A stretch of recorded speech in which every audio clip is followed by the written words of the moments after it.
ry havana malala amin'ny tompo anio Alahady ray novambra 24 dia mandroso amin'ny loahevitra vaovao sika fitezam-panany fiangonana ao anatin'ny sahany FFPM manao hoe miandrandra famonjena ny mino. Ity fotoana ity ry havana dia fotoana miavaka tokoa izao fidirana faharoa izao, satria ao anatin'izao fidirana faharoa izao no andraisana ho mpandray fanasan'ny tompo rehefa niomana ka nanolo tena rehefa nandre ny antson'Andriamanitra ka nahavita ny fianarany, dia ny KATEKOMENA andiany mijoro izany. Ry havana malala amin'ny tompo, mbola ho ampitomboina aminareo mandrakarivany ny fahasoavana sy ny fiadanana avy amin'Andriamanitra raintsika sy Jesosy Kristy tompo. Izao fanompoam-pivavahana izao dia mivantana amin'ny Facebook ny fiangonana. Hitsangana isika ry havana andeha hidera sy hanome voninahitra an'Andriamanitra ka ny salamo fahatelo amby telopolo ny andininy fahavalo folo ka hatrany amin'ny faharoa amby roapolo isika rehetra amaky redona izany ho fiderantsika ary ho fihetsotsika ny anaran'Andriamanitra. Salamo fahatelo amby telopolo ny andininy fahavalo folo ka hatramin'ny faharoa amby roapolo. Indro ny mason'i Jehova mitsindro izay matahotra azy, dia izay manantena ny famondrapony mba hanafaka azy mifanahiny amin'ny fahafaka sy ny amelona ny avitrediny zatra. Ny fanahitsika miandry amin'i Jehova, famonjenantsika sy hampingatsika izy, fa izy mifalian'ny fotsika satria manara masina no itokitsika. Jehova, aoka ny famondraponao hitoetra aminay araka ny antenany ianao. Amen.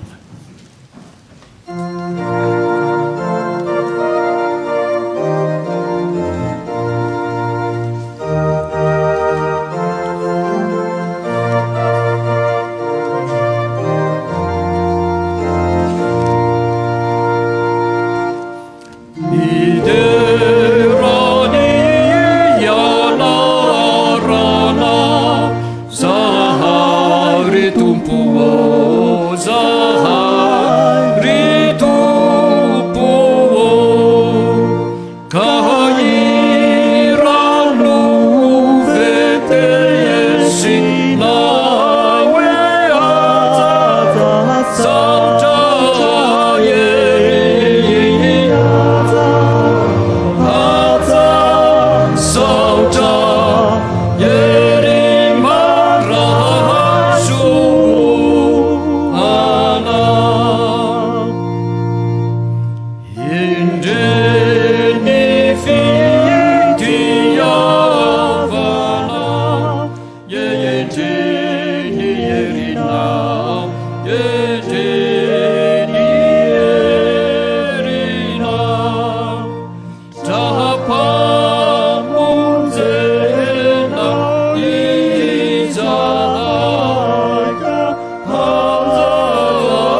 Vavaka isika ry Andriamanitra rainay izay ny an-danitro rainay amin'ny alalan'i Jesosy Kristy tomponay ianao indreto izay tompo feno hafaliana sy haravona ary tretrika tokoa eto anivony ity vavahady ny lanitra ity raha mbola afaka manantanteraka izao fanompoana masina izao anionay ny fisaorana sy ny fankasitrahana ary ny fankahatelemananao ary dia sandratray ho anao ny dero ny laza ary ny voninahitra satria efa nao hatramin'izay zany tompo ary mbola ho anao mandrakizay dia mahatsiaro koa nefa izay tompo ny fahalemenay ny tsy fahatanteranay izay entinay eo anatrehanao satria ianao ihany no afaka manangana anay ho mpanompo mahatoky manana hery ety miatrika sy mijoro mba ho vavolombelony anaranao tompo diovy zay mba ho afaka amin'ny tsy fahamarinana rehetra ary sasao zay mba ho isan'izay olona afaka hanonona ny anaranao satria malotomolotra ary tsy mendrika anatanteraka izany akory fa noho ny fahasoavanao Jesosy noho ny fitahianao tompo dia nyreto zay vorylaniny indray eto amin'ity toerana masiny ity koa ny fanatrehanao sy ny fanamasinanao ny fanompoana zay tanterahanay mamendrika izany ka hanananay fifaliana tanteraka ao aminao hatrany amin'ny anaranao Jesosy lay lohan'ny fiangonana sady tompo ny finoanay no mpanefa azy noentinay manesy manao zany vavaka izany amen. Aoka hipetraka ny fiangonana.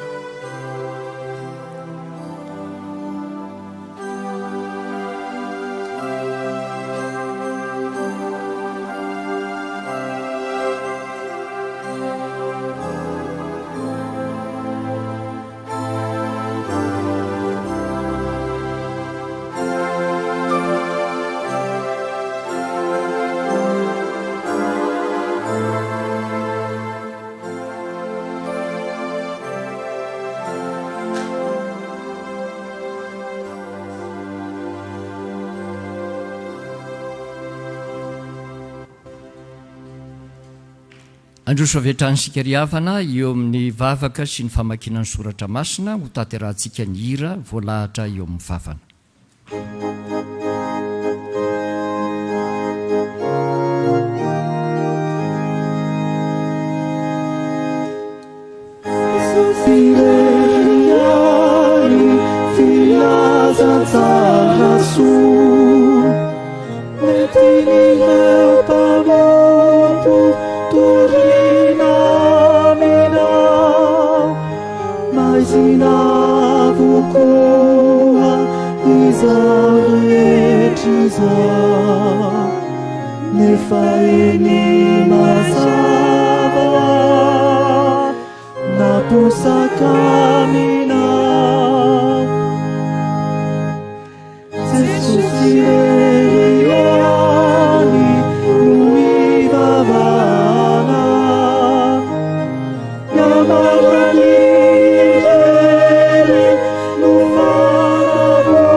Andresy amaky ny teny ato amin'ny soratra masina isika ry havana zay voalahatra ao amin'ny perikopa izay anjarantsika amin'ity Alahady voalohan'ny volana Novambra taona 2024 ity.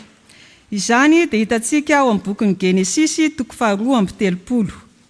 Genesisy toko 2:30 ny andininy 4 ka hatramin'ny 7:10. Filazantsara ny Jesosy Kristy araka ny Matio toko 7 andininy 7:20 katram faharaiky amby telopolo. Matio toko fahasivy andiny fahafito amby roapolo katram faharaiky amby telopolo. Ary faranatsika ao amin'ny boky ny asan'ny apôstôly toko fahaenina ambin'ny folo andiny fahaenina katram fahafolo. Asan'ny apôstôly toko fahaenina ambin'ny folo andiny fahaenina katramin'ny fahafolo.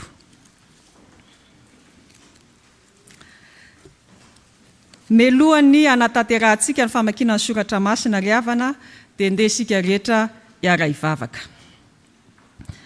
Andriamanitra ray zanaka ary fanahy masonao misaotra anao zay, mame voninahitra anao zay, midera anao zay ary mankasitraka anao fa ny fahasoavanao ny mahatoy izao anay, manome anay rehetra izao tombonandro, dia tombonandro-pahasoavana zay azahoanay rehetra mijoro vavolombelonao fa zanakao zay, ary tarihinao sy tianao mba hiandrandra ny famonjenao isanandro. Ankehitriny Tompo hamaky ny teninao zay, hieno ny afatra sy ny toriteny zay hoentin'ny mpanomponao, mitenena Tompo aminay, miasa amin'ny alalan'ny fanainao masina, ka natany amin'ny fiomanana hatramin'izao fanatanterahana dia tokonay ianao Jesosy, ianao le teny fiainanao anay, hiasa ka hanafana ny fotoana rehetra mba hahatonga anay rehetra izao anana finoana sy fanantenana fa naiza le anay na inona ataonay dia ianao Andriamanitra ihany toko sy fanantenanay. Araka ny tenin'ny mpanao salama hoe manompo ny masonay amin'ny tendrombohitra zay, ny famonjena anay nefa Tompo dia ao aminao Andriamanitra irery ihany, ary izany indrindra no hiandrandranay anao amin'ity anio ity. Mandray reto zanakao reto ianao anio, ho katekomena, ho mpandray ny fanasan'ny Tompo amin'ity andro anio ity. Fifaliana lehibe ho anay zany Tompo satria vokatra ho an'ny fiangonanao. Ary ho anao Jesosy Kristy ihany koa, ka dia ny fijoroana izy ireo Tompo ho vavolombelonao. Fa manana finoana sy fanantenana izy, zay efa nitezanao sy nampianaranao azy nandritra n'izay fotoana izay, na dia nandalo zavatsarotra aza ny fiainan'ny fiangonanao, ny fiainanay tsirairay avy, dia fantatray Tompo fa niasy ianao tao anatin'izany fotoana fianarana izany, ary zany mbola sahiny mijoro miandrandra ny famonjenao ho vavolombelonao, aneo ny finoany eo anivony izao tontolo izao. Ka izao fotoana izao Tompo ho fotoam-pifaliana ho anay rehetra izao, ho fotoana handraisanay ny fiadananao, ary fotoana hanavaozanay rehetra mpandray ny fanasan'ny Tompo, ny antso sy ny fifidiananao anay, ary ho an'izay tsy mpandray ny fanasan'ny Tompo, anaovana ihany koa ny fanohinana ny antsonao mba hahatonga anay izay mbola tsy mpandray hanolo tena ho anao, iroso amin'ny lalina koa eo amin'ny fanarahana anao. Dia amin'ny anaranao Jesosy Tompo, ilay teny fiainanao anay no ametrahanay izany vavaka izany. Amen.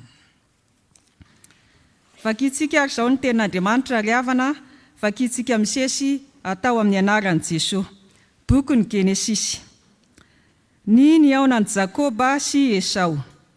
Ary nandefa iraka Jakoba hialoha azy ho any amin'ny Esau rahalahiny, ho any Seira tany Edoma. Ary nanome teny azy izy ka nanao hoe, izao no lazainareo amin'ny Esau tompoko, izao ny tenin'i Jakoba mpanomponao. Efa nivahiny tany amin'ny Labanao, ka nitoetra tany mandraka ankehitriny, ary manana omby sy boriky, ary ondry amanosy sy andevolahy aho. Dia efa mba naniraka anambara aminao tompoko lahy ihany aho, mba hitako fitia eo masonao. Dia niverina tany amin'ny Jakoba niraka ka nanao hoe, tafahoana tamin'ny Esau rahalahinao zay, ary izy koa dia avy hitsenanao nitondra olona 700 lahy. Dia natahotra indrindra Jakoba ka poritra dia poritra, dia nozarainy roa toko ny olona izay nomba azy mba amin'ny ondry amanosy sy ny omby ary ny rameva. Fa hoy izy, raha tafahoana amin'ny antokony anankiray Esau ka mamely azy, dia andositra kosa ny antokony anankiray. Ary hoy Jakoba, Andriamanitra Abrahama raiko, sady Andriamanitra Isaka raiko, dia Jehova zay fanaonao tamiko hoe modi any amin'ny taninao sy any amin'ny havanao, dia anao soa aminao aho. Tsy mendrika ho nahazo na kely akory azy aho tamin'ny famondram-po rehetra sy ny fahamarinana rehetra zay nataonao tamiko mpanomponao, fa tsy nitondra na inona afa-tsy niteko ihany aho fonita ity jolodana ity, nefa ankehitriny efa tonga toboroa aho. Vonjeo amin'ny tanany rahalako aho dia amin'ny tanany Esau, fa natahotra azy aho fandrao avy mamely aho mba mivadiko amanjanako izy. Fa ianao efa nanao hoe anisoanao tokoa aho ka ataoko maro ny taranakao ho tahaka ny fasika any an-dranomasina izay tsy azo isaina nohony ny amarony. Filasan-tsaran'i Jesosy Kristy araka ny Matio. Ny nampahiratan'i Jesosy ny jamba roa lahy. Ary no niala teo Jesosy dia nisy jamba roa lahy nanaraka azy, sady ny antsoantso hoe mamindrafo aminay zanak'i Davida. Ary efa niditra tao an-trano izy dia nanantona azy ireo jamba. Ary hoy Jesosy taminy, mino va ianareo fa mahay manao izany aho? Dia hoy izy taminy, ny Tompoko. Dia nanendry ny masony izy ka nanao hoe tongava aminareo araka ny finoanareo. Dia nahiratra ny masony. Ary Jesosy namepetra azy mafy ka nanao hoe tandremo mba tsy ho fantatr'olona izao. Kanjo no niala teo izy roa lahy dia nampiely ny lazany tamin'izany tany rehetra izany. Bokin'ny Asan'ny Apôstôly. Ary rehefa noraran'ny fanahy masina tsy hitory ny teny tany Azizy dia nandeha namaky ny tany Frizia sy Galatia, ka efa tonga tany Antsisy ny Misia, dia nitady hakany Bitinia izy fa tsy navela ny fanahin'i Jesosy. Ary rehefa nandalo any Misia izy dia nidina nakany Troasy. Ary no nialina dia nisy fahitana niseho tamin'i Paoly, koa indro nisy lehilahy Makedoniana nitsangana teo ka nangataka azy hoe mita mankaty Makedonia dia vonjeo izahay. Ary noho ny nahita amin'ny fahitana izy dia nitady andeha niaraka tamin'izay ankany Makedonia izahay, satria nataonay fa Andriamanitra no efa niantso anay hitory ny filazantsara amin'ny olonany. Amen. Ray masonao manamasina anay amin'ny fahamarinana fa ny teninao ny fahamarinana. Amen. Tsangana sika.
Ry havana malalo amin'ny tompo, mbola ho ampitomboina aminareo mandrakarivany ny fahasoavana sy ny fiadanana ary ny famindram-po avy amin'Andriamanitra raintsika sy Jesosy Kristy Tompo.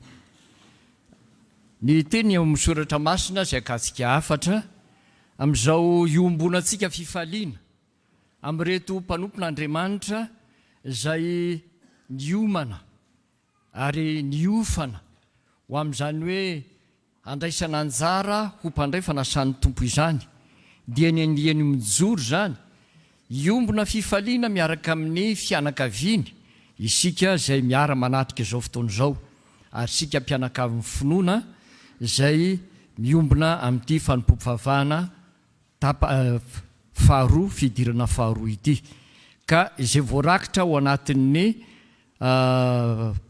fandaharam-potoana ny pelatanatsika ary raha tsy misy moa ny tanantsika dia la hita ao amin'ny matitoko fasivy ny andininy fasivy am'roapolo tapany faharoa no andraisantsika afatra. Tongava aminareo araka ny finoanareo ho Jesosy Kristy. Tongava aminareo araka ny finoanareo. Ry havana malalo amin'ny tompo, ny loha hevitra izay fampitezantsika mandritra nyity volana vaovao ity indray dia ny hoe miandrandra famonjena ny mindro. Raha vao mamaky sika izany Matio toko fahasivy ny andininy fahasivy am'roapolo tapany faharoa zany dia fantatritsika fa ao anatin'ilay atao hoe fanehoany Jesosy fahagagana sy famantarana maro, anehoany mamesia azy indrindra no isehoany zany. Manomboka amin'ny Matio toko favalo ka hatramin'ity Matio toko fasivy ity dia impolo no nanehoany Jesosy Kristy fahagagana sy famantarana mamesia azy. Ao ny fanasitranana ary eo koa ny fahagagana lehibe zay ataony samy hafa. Anehoany ny mamesia azy ary nanomboka teo dia fa niely ny lazany tompo ka na dia ireto roalajamba ireto azy zay miandrandra famonjena, fa iza moa ny te hitoetra ao anatin'izany atao hoe fahajambany zany. Fa rehefa nandray izy hoe mandalo ny tompo, iny Jesosy miorakoraka ny olona ary fantany fa mandalo eo aminy tokoa zany Jesosy zany, dia mba nanao antsoko izy mirahalahy. Ary rehefa nahita azy Jesosy ka nizatoetra ny finoany dia nambarany fa tena manana finoany izy. Ary Jesosy rehefa nizatoetra ny finoany dia tsy niteny na inona fa niditra tao an-trano. Izy roalahy miandrandra amin'ny finoana izay atao hoe famonjena dia indro mbola nanaraka sady niditra tao amin'ny trano izay nidiran'ny tompo. Ary tao anatin'izany no nilazany Jesosy taminy hoe tongava aminareo araka ny finoanareo. Ry havana malalo amin'ny tompo, asehon'ny tompo eto amin'ity perikopantsika ity fa ahazahoana valim-pangatahana tao ny finoana izay ananantsika. Jesosy efa miteny io matetika hoe na inona angatahanareo ka ataonareo amin'ny finoana dia ho azonareo amin'ny anaran'ny tompo izany. Ka eto zany dia aseho ny kalitao an'ny finoana an'Andriamanitra, kalitao, qualité ho isika. Dia lasa nieritreritsika hoe inona zany hoe misy qualité ve kalitao zany finoana zany. Eny tompoko, eny ry havana, zany mihitsy ny kalitao an'ny finoana eto no hita ary andrasana, satria izay no azahoany valy ny fangatahana zay ataony. Tongava aminareo araka ny finoanareo. Manahoana ny kalitaon'ny finoana ary zay indrindra io ambareo io. Araka ny voalaza teo dia tena izy mirahalahy reto efa nangataka tamin'i Jesosy teny an-dalana. Ny faharoa, efa nanontaniany Jesosy manam-pinoana ve nareo, mino ve nareo fa mahavita an'izany, efa nanaiky. Ary eto izy dia nitsofoka tao an-trano, mbola naneho an'izany fangatahana. Zavatra roa ry havana no miseho ao anatin'izany anehoana ny kalitaon'ny finoana sy ny vokatra zany kalitaon'ny finoana zany. Voalohany haingana dia mivaly ny fangatahana sy ny vavaka zay atao. Ny faharoa, maharitra eo amin'ny fiainana zany fa tsy mandalo akory na miserana ihany. Dia hita tamin'ny fiainan'ireto olona jambo reto zany, satria kitian'i Jesosy ny masony ary no teneniny Jesosy mandehana araka ny finoanareo dia nahiratra avy hatrany, haingana ny valiny ary nahiratra tsy jamba itsony izy rehefa avy eo naharitra fa tsy niserana teo aminy zany fahasitranany zany. Ry havana malalo amin'ny tompo, zany koa no andrasan'ny tompo amintsika ary tenenana mandrakariva miandrandra famonjena amin'ny tompo isika. Fa afaka manome antsika ny zavatra rehetra ny tompo araka ny kalitaon'ny finoantsika, fa izay ny teny ambarany hoe tongava aminareo araky ny finoanareo. Riavana malala zay koa no katsika lesona satria misy ny atao hoe jakobisme avy amin'ny teny hoe jakoba. Teny hoe jakoba io teny hebreo dia nampiana an'ilay hoe isma fotsiny. Ny jakobisme zany dia izao hafetsifetsena hatafavoaka gorobaka. Hafetsifetsena hatafavoaka gorobaka. Zay manao an'izany zany dia manao jakobisme. Zay zany tadidio zay. Fetsifetsy dia amin'iny hafetsena iny tady ho tafavoaka gorobaka. I Jakoba dia zany mihitsy nitenen'i Jehovah Andriamanitra izy hoe mandany ianao mody any amin'ny tanin-drazanao. Izy nefa matahotra ny Esau no ny hafetsifetseny ka natafavoahany gorobaka. Ary dia fantany ny hatezerany rahalany fa ho vonony rahalany izy. Ary tao anatin'ny fahalalany an'izany dia mieritreritra izy ny amin'ny tenin'i Jehovah Andriamanitra hoe mody ianao. Fa azony mbola anaovana jakobisme. Izany zavatra ny hoe ndeha mbola ampiasaiko ihany ny hafetsifetsena. Inona ny nataony? Lasa izy nanirakolona. Ndana aloha nareo miresaka amin'ny Esau. Ary eto zao fomba fiteny rehetrarehetra zao dia nitondra dinidinika diplomatika. Aloha ampiasaina daholo zany terme zany satria ao anatin'izany io zavatra jakobisme io hoe mitondra teny. Eo izy dia manetry tena hoe tompony sy mpanompony. Tompony ray le rahalahiny ary izy mpanompo. Zany hoe manetry teny izy zany ao anatiny ao nefa fanetretena diplomatika le ataony. Satria ny eritreretiny fa zay ny hatafavoany rehefa mandrehan'izay le zokiny dia mba hieno azy sy eritreritrany hoe le zandriko aza zay mananjo sy sata mitovy amiko manetry tena ka lasa mpanofo zandray nataon'ny tompony. Zay tsy azo atao tokoa eo amin'izany atao hoe fiarahamonina hebreo zany ataon'izany. Ny zavatra faharoa dia eo ndray izy noho nahita fa hoe mitondra olona efajato Esau. Dia mieritreritra izy ohatra nopotika mihitsy ary mbola mety tsy eritreritra an'izany zavatra nataoko zany izy. Dia inona no nataony? Mbola jakobisme ihany no tonga tao an-tsainy. Andeha zaraiko roa indray reto atokony amiko reto.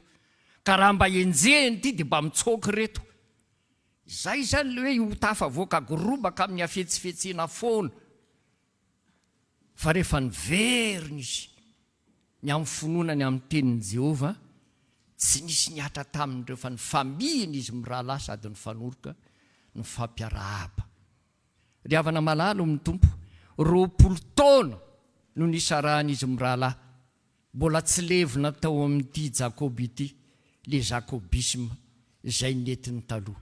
Fa eto amin'ity fotoana faran'ity izy ao amin'ny Genesis 2:30 hatrany amin'ny 7:30 dia hita fa rehefa miverina amin'ny finoana misy kalitao amin'izay nandrasan'ny tompo dia miravina ny zavatra rehetra.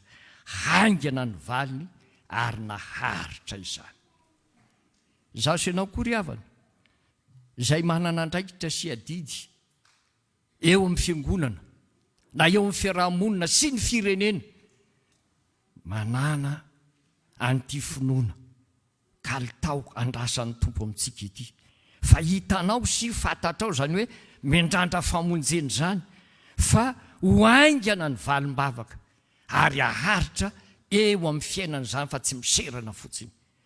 Ho antsika manana fotoana manokana ka ahatsiarovana hoe ahoana ho tanteraka ve zany ohatra jobily fankalazana an'Andriamanitra nandalo ty zao arety mandoza manerana izao tontolo zao sy Madagasikara sy ny sisa manao ahoana re totrany tsy nahavita nininy zaza milaza amintsika fa misy zavatra mbola mampalahelo mihoatra an'izany misy mpitandrina hoe hisotro ronono amin'ity taona ity hetsika takininona no ataon'ny fiangonana tsisy azo natao na ray azy.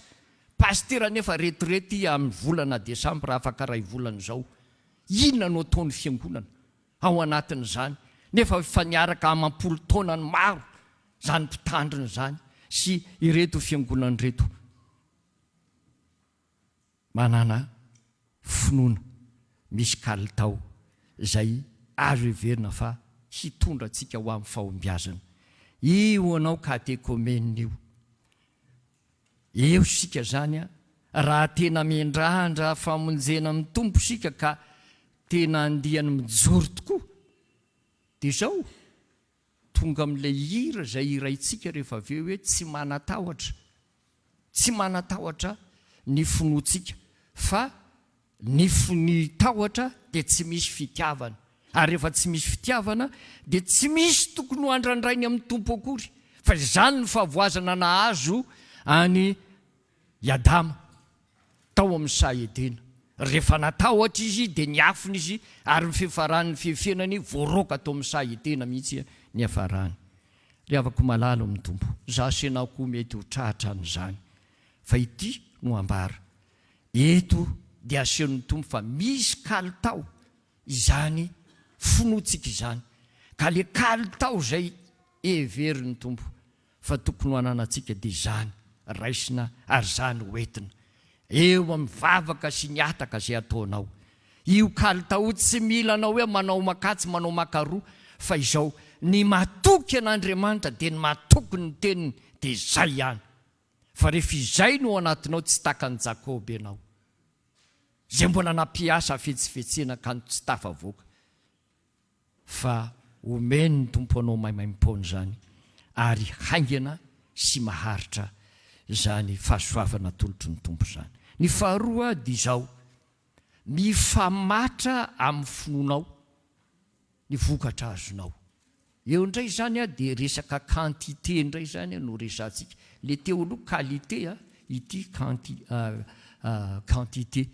Mifamatra amin'ny finoanao ny valiny omeny ny tompo aminao. Zay zany izy, zay no mahatonga hoe tongava aminareo araka ny finoanareo. Zany hoe raha kely zany ny finoanao, kely koa zany ny quantité an'izany dia toy izay sy toy izay. Eto ry havana dia mety tena nakaposika ary amaly anao hoe aiza kose dia ny tompo hoe tsy alala zay tokony omena sy ny sisa ka mieritreritra an'izany ianao fa mahavita an'izany Andriamanitra, ko ahoana ny fatra ny finoanao no tsy atao mitovy amin'izany eritreritra ao zany. Ary zay mihitsy asehon'ny tompo eto, fa raha nanontany azy ireto rehefa nangataka tamin'ireto jamba-roalahy reto dia ny tompo nanontany manao hoe aminareo amin'ny rahalahy reto ve everinareo fa mahavita an'izany a? Dia hoy izy roalahy, eny tompoko. Eo zany nisehony ny fatra ny finoany izy roalahy, ary natongavany zany valim-bavaka zany sy nandraisany fitahiana tao anatiny zany fotoana zay niatreny an' Jesosy zany.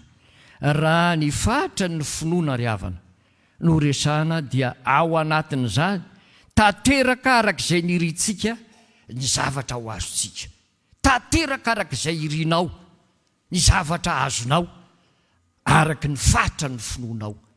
Fa indraindray ny olona mieritreritra manao hoe asa mety omen'ny tompo hoe raha men'ny tompo an'izao dia zao. Ny faniriana ngeza be kanefa ny finoana kely. Raha ny fatra ny finoana no refesina dia zay no mahatonga antsika tsy azontsika lizy. Taka an'le olona nieritreritra manao hoe ohatra manakonaty tendrombohatra ity, isa maraina izao tsy mba misy masoandro tafiditra ty anaty trano mihitsy fa sakanany io foana. Tompo nefa miteny manao hoe na dia manam-pinoana azy ianareo kely taka amin'ny voatsinapy, atsingidiano any an-dranomasina any io andehany. Inona ny nataony? Niteny hoe io raha pitsy maraina dia mitsingidina ry fa mba misy tara-masoandro miditra aty. Tonga ny maraina, mbola teo ihany le tendrombohitra, dia hoy izy hoe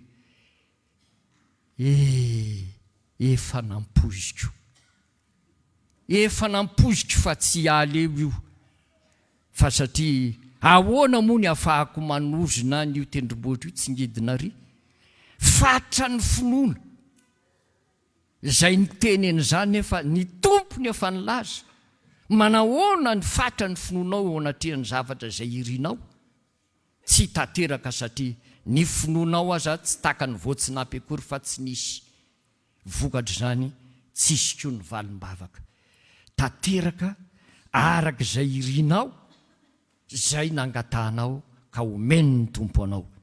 Ny faharoa, sahaza ny etaetanao ny ataon'ny tompo aminao amin'izany valim-bavaka atolon'izao. Ny sahazanao dia izay hoe mety sy mendrika ary tsaronao eo anatin'ny vavaka ataonao sy ny finoana nananao entinao anatin'ny tompo mangataka, dia izay no atolotry ny tompo aminao. Ary izay no atsapana n'ireny olona mahazo valim-bavaka sahazy ireny ny saorany ny tompo. Fa misy anie ireny olona le mahazo valim-bavaka ireny fa tsy sahaza, dia tsy mahatsiaro akory makasitraka an'Andriamanitra sy misaotra azy satria tsy ao amin'ilay tena niriny le izy, ary tsy sahaza amin'izay zavatra nitadiaviny satria nahoana diso fangataka ary ny fatra ny finoany tsy mifanaraka amin'izay zavatra angatahany akory. Diavana malala amin'ny tompo. Na ny apôstôly Paoly aza dia niaran'izany koa. Raha mamaky sika ity asan'ny apôstôly 2:12 ity, nieritreritry Paoly dia hoe andeha atsy, andeha akaroa sy ny sisa. Ka isaky ny nandeha izy noho avy eo ao anatin'ny vavaka izay nataony dia nisakana ny fanahy masina foana, sakana ny fanahin'i Kristy. Tsy mahazo makanareo, tsy mahazo mankarianareo sy ny sisa. Dia farany mipetraka, ary rehefa mipetraka dia nahita fahitana. Ny dikan'izany dia hoe ianao aza mikofokofoka, aza mipelipelika, aza mihetsiketsika, fa miandrasa sy miandrandraha lay asan'Andriamanitra izay tiany hitondrananao ka ampiasany anao. Eo ny apôstôly Paoly vao nahita hoe tena ria Makedonia zany no tokony andehanana satria hitako tamin'ny fahitana fa nisy lehilahy nikopakopa-tanana manao hoe mepita makaty Makedonia vonjeo zahay, adenana tanteraka an'izany izy. Ary izay no asa lavorary ny tany Makedonia.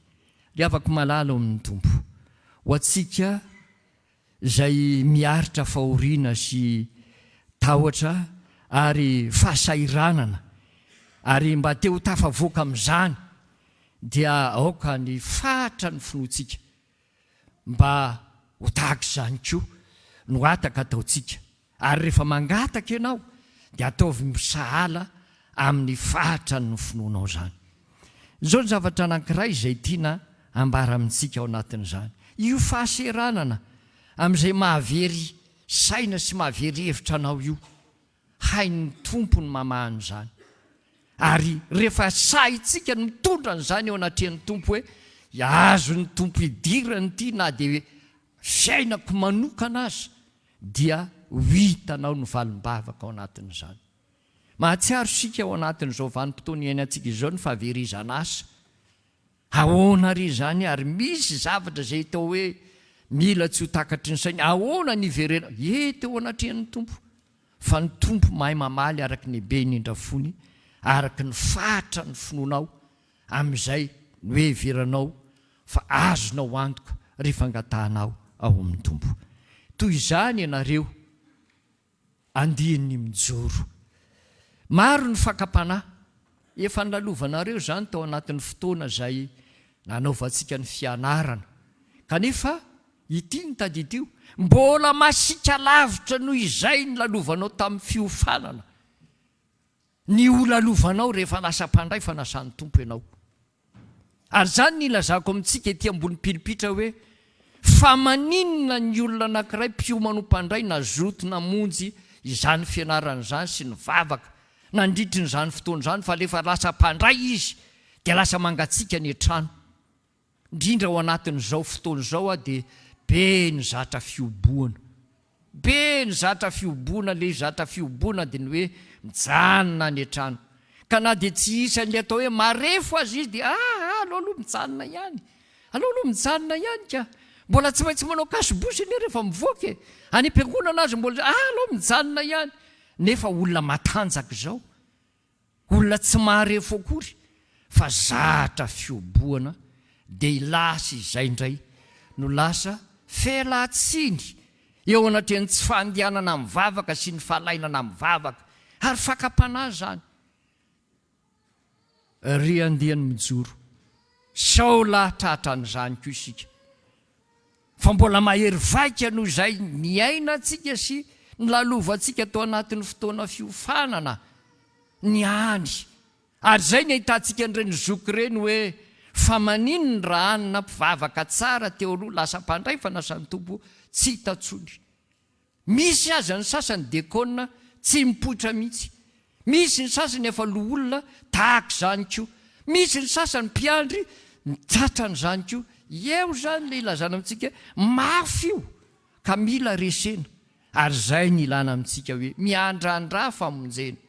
Fa arakaraky ny andrandratsika famonjena no miatsara ny kalitaon'ny finoantsika ary mitombo hatrany hatrany ny fahatra ny finoantsika. Ary zany no mahatonga antsika ho isany olona mpandray fanasan'ny tompo ho avy nyty fiangonana ity. Satria iza moa no andrasanao ho dekona raha-pitso. Ny mpandray fanasan'ny tompo atao anatin'ity fiangonana ity anenge no ho dekona. Fa tsy hoe mpandray fanasan'ny tompo any fiangonana hafa any no fidiana dekona ato. Ianareo 370 mianadary eo rehefa tonga ny fotoana. Ireo no dekona raha-pitso. Ady izany no anetanana antsika mpianakavy ny finoana. Zaho sy ianao mpandray fanasan'ny tompo. Zaho sy ianao dekona sy loholona. Zaho sy ianao mpiandry sy tompona andraikitra any amin'ny sampana rehetrarehetra any. Zaho sy ianao mpiara-mivavaka eto amin'ity fiangonana ity. Miteny aminao isan'andro ny tompo. Ary mamerina aminao koa ankehitriny. Amin'izao fiandran-drantsika famonjena izao. Tongava aminao araka izay inonao. Ho an'Andriamanitra rereny ny voninahitra. Amen.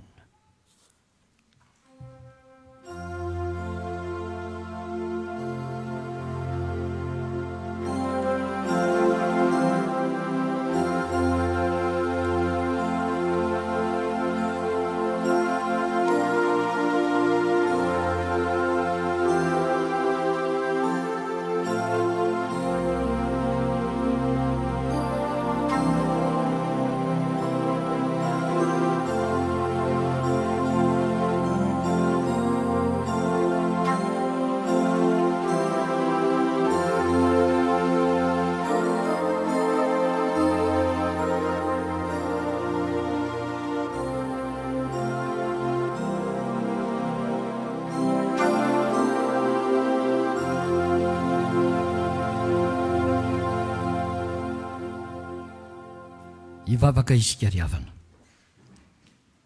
Isoranay hatrany ianao ry Tompoandriamanitra io.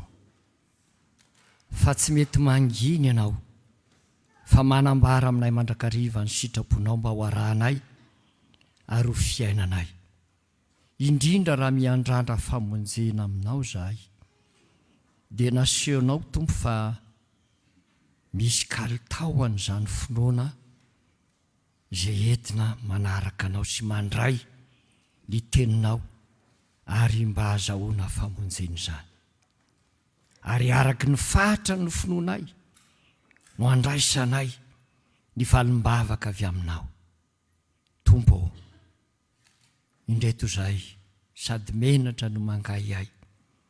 Fa ay ve zany Tompo no tsy azahoanay reny zavatra no fisifisinay no eritreretinay na mpangetahita ka mba nentinay teo anatrehanao ireny. Ary tamin'ireny fotoana ireny zay dia nahatsiaro hoe Andriamanitra ve mamaly vavaka, Andriamanitra ve mba mieno, ary mba marina ve reny teny nambara ny momba ny famalian'Andriamanitra ny vavaka sy ny ataka zay atao ireny. Eto zay Tompo voaresy lahatra fa ay araka ny finoana zay anananay no isehony ireny valim-bavaka rehetra ireny, na mety ho aingana na mety haharitra, ary mora sy bendrika amin'izay mifanandrify ny ilainay. Jesosy malalo, indreto izay mifona aminao.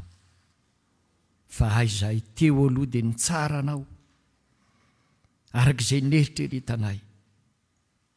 Fa tena tsy lali-dalovana tokoa ny sofanao, ary tsy mba pahina ny masonao. Fa izahay no tsy nanana finoana mifamatra amin'izay tokony nangatanay akory. Dia ndreto izahay Tompo, mangataka ny famindram-ponao mba hiantra anay sy hamela anay ary mba hanadio anay hatrany. Fa fantatray fa ny fotoritory sy ny fanahy mangorakoraka dia tsy mba ataonao tsinotsinona. Ady raisinay amin'ny finoana sy ny fanantenana izany famindram-ponao izany. Ary mino izay, mananteny izay amin'izao ora sy fotoana izao, fa efa nodiovinao ary efa natsanganao indray sy najoronao ho zanakao, hatanjaka tsara amin'ny finoana, manana kalitao izay mendrika azahoanay, manara-dianao ary manana fatra amin'izay ahafahanay mamita ny asa fanompoana araka izay nametrahanao anay ety ambany masoandro. Dia amin'ny anaranao Jesosy Kristy, le mitondra anay amin'ny tanakavanany fitiavanao sy ny famindram-ponao, nentinay maniry sy manao izany vavaka izany. Amen. Ry havana malala ao amin'ny Tompo, isika izay avy nare izany Tenin'Andriamanitra izany sy niombona am-bavaka, dia andeha isika hitsangana natanteraka ny Fanekem-pinoana kristianina izay raisantsika amin'ny fiangonana manerana izao tontolo izao, hanamafisantsika ny finoana izay ananantsika ao amin'ny Tompo. Hitsangana isika ny Fanekem-pinoana laharana voalohany no tahitarahintsika. Mino an'Andriamanitra Resito, mpanao lanitra sy ny tany aho, ary mino an' Jesosy Kristy zanan'ilay tokana tompontsika, izay nitorotorona tamin'ny fanahy masina, nateraka Maria Virjiny, nijalina nanapaka Ponto Pilato, nombona tamin'ny hazo fijaliana, matika nalevina, nidina tany amin'ny fiainantsika, nitsangana tamin'ny maty tamin'ny andro fahatelo, niakatra ho any an-danitra, mipetraka ho kavan'Andriamanitra Resito, avy any avy ny tsara ny velona sy ny maty. Mino ny fanahy masina, fiangonana masina manerana izao tontolo izao, ny fiombonan'ny olona masina, ny famelan-kery, ny fanampiantena maty, ary ny fiainana mandrakizay. Amen. Aoka hipetraka ny fiangonana, manao vavaka mangina ao am-ponareo.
aoka ho faly sy ho ravoravo aminao izay rehetra mitady anao, aoka izay rehetra tia ny famonjenao anao mandrakariva hoe ankalazaina ny edy Jehova. Salamy 7:9. Dia manantitra ny arahaba ho antsika rehetra amin'ny anaran'ny Tompo ry havana, tonga miara-midera sy mankalaza ary misaotra an'Andriamanitra eto amin'izao tempolony izao, noho ireto mpanompony izay natsony ho isan'ny mpiray latabatra amin'izao.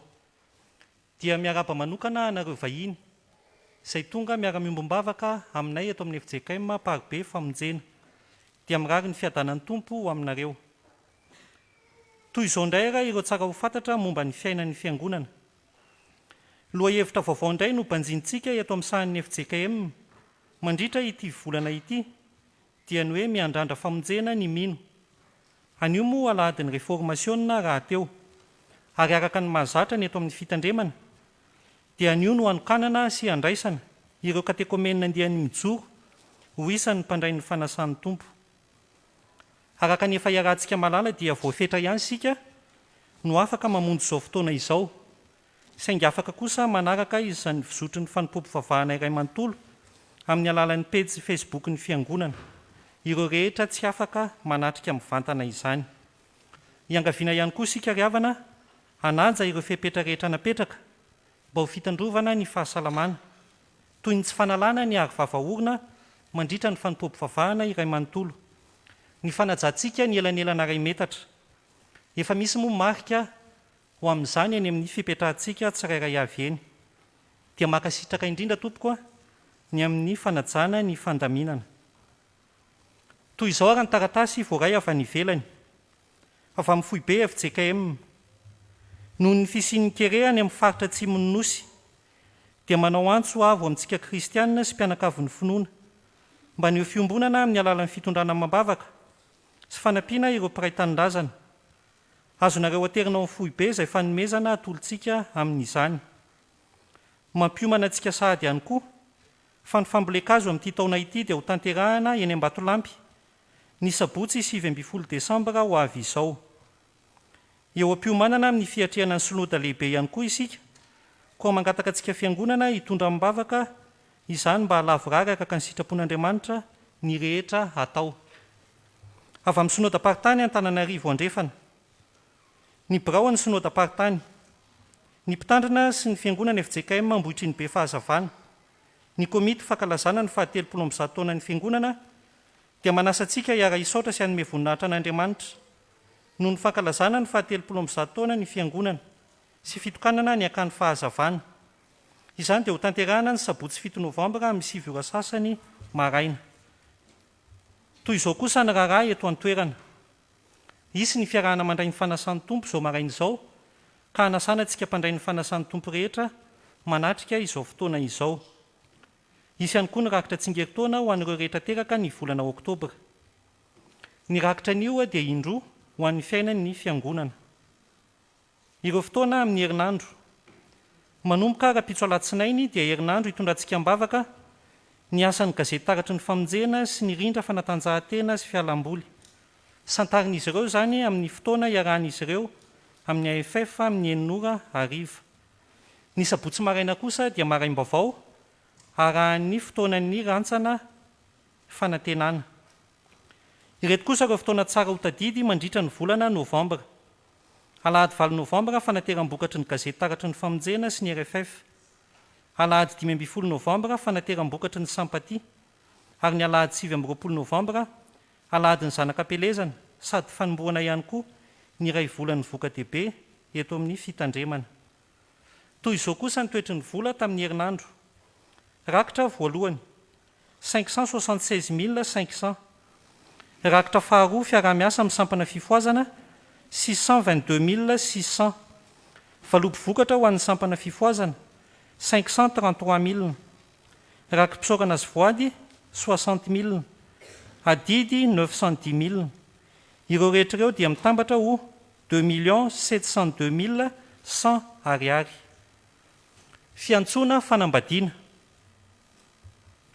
Andriamatoa Ramaniraka Jackson, Ramatoa Solomanana Berta, Andriamatoa Andrenatoandro Lalatina Samuelina Mivady, dia dia faly mampandeha antsika ny fanambadian'ny zanany ny zafiny raha maniraka nomena arisaotra mahefa lala sy randre miaja malala tiana. Fanamasinana ny fanambadian'izy ireo dia ho tanterahana ny zoma 20 novambra amin'ny 10 ora eto amin'ny FJKM Parbe Famonjena. Izao no fiantsoana voalohany. Noho ny fiangonana ny taiza Andriamatoa Andrianary Jaona lalao mivady dia mampandeha antsika fanizanany vavy Andrianary Vavaka malala tiana dia ho ampakarina Andriamatoa Andriamorasata Anjanambinina zanak'Andriamatoa Andriamorasata solofo mivady ho vadiny. Ny fanamasinana ny fanambadiana izy ireo dia ho tanterahana ny sabotsy 20 novambra amin'ny 7 ora sasany ao amin'ny FJKM Ambatomena. Toy izao kosa ireo taratasy sy fiantsoana avy amin'ny sampana sy ny sampanasa ary ny vomiera eto amin'ny fitandremana. Avy amin'ny gazety taratry ny Famonjena sy ny tranokala. Efa mivoaka ny gazety taratry ny Famonjena volana novambra ary azontsika raisina eo amin'ny tompon'andraikitra eo an-tokotany. Toy izao kosa ny fandaharan'ny herinandrom-bokatry ny gazety. Alatsinainy 2 novambra amin'ny 9 ora fotoana iarahana amin'ny AFF. Sabotsy 7 novambra amin'ny 7 ora fivorian'ny komity, amin'ny 10 ora fivorim-be, amin'ny 12 ora fanavaozana ny tompon'andraikitra. Aorian'izay isy ny fiaraha-miala etaeta. Ny Alahady 4 novambra amin'ny 10 ora fotoam-bavaka tarihan'ny sampana. Dia antsoina hanatrika izany ny mpikambana rehetra. Avy amin'ny vondrona fototra laika. Ilazana ny mpikambana sy ireo izay rehetra maniry hirotsaka ho mpikambana. Fa ny fivorim-be faharoa dia ho tanterahana ny sabotsy 4 novambra amin'ny 2 ora sasany eto amin'ny fiangonana. Ho fanomanana izany dia antsoina ny komity hivory raha pitso alatsinainy amin'ny 5 ora sasany hariva eto amin'ny fiangonana ihany. Avy amin'ny sampana Dorcasy. Ampatsiahivina isika fa ny fotoana amin'ny talata dia isy ny asa sy fampahirezana iarahana amin'ny sampana fifoazana. Ny fotoana dia manomboka amin'ny 2 ora. Avy amin'ny sampana sekoly Alahady. Ilazana ny komity rehetra mba ho tonga hivory ny sabotsy 14 novambra amin'ny 2 ora sasany. Aorian'izay kosa dia antsoina ny mpikambana rehetra, ny mpianatra kasety miakatra, ny mpampianatra, ny ray aman-dreny ary ireo sakaizan'ny sekoly Alahady hanatrika ny fivorim-ben'ny sampana izay ho tanterahana eto amin'ny fiangonana. Avy amin'ny voamieran'ny vola. Ilazana ny mpikambana, diakona loholona ary ny solotenan'ny sampana. Fa ny fivoriana fanao ny voamiera dia ny talata 4 novambra ho avy izao amin'ny 9 ora hariva eto amin'ny fiangonana. Ampatsiahivina kosa ianareo rafitra rehetra fa amin'ny Alahady 4 novambra no fomba fanaterana ny fisy teknika any amin'ny voamieran'ny vola. Koa iangaviana ireo izay mbola tsy nandefa ny adresy mailaka mba handefa izany aingana any amin'ny voamieran'ny vola. Ary farany riavana taratasy fisaorana. Misaorany Jehovah ary fanahiko ary izay rehetra atao anatiko misaorany anaran'ny masina. Salamy 7:1. Izay katekomena mijoro dia misaotra an'Andriamanitra no ity andro anio ity izay anokanana anay ho isan'ny mpiray latabatra aminy. Makasitraka ny mpitandrina mivady, ny mpitandrina mianatra rà, ireo mpampianatra rehetra ary ny fiangonana manontolo tamin'ny fikarakarana sy ny fitondrana mbavaka anay. Izy ireo dia manolotra vera-pandraisana sy écran plat ho ampiasaina eto amin'ny fiangonana. Dia ho an'Andriamanitra irery ny voninahitra. Amen. Izao sikariavana dia mangataka ireo nanana tsingerinandro volana oktobra mba hitsangana. Nahaterahana zany.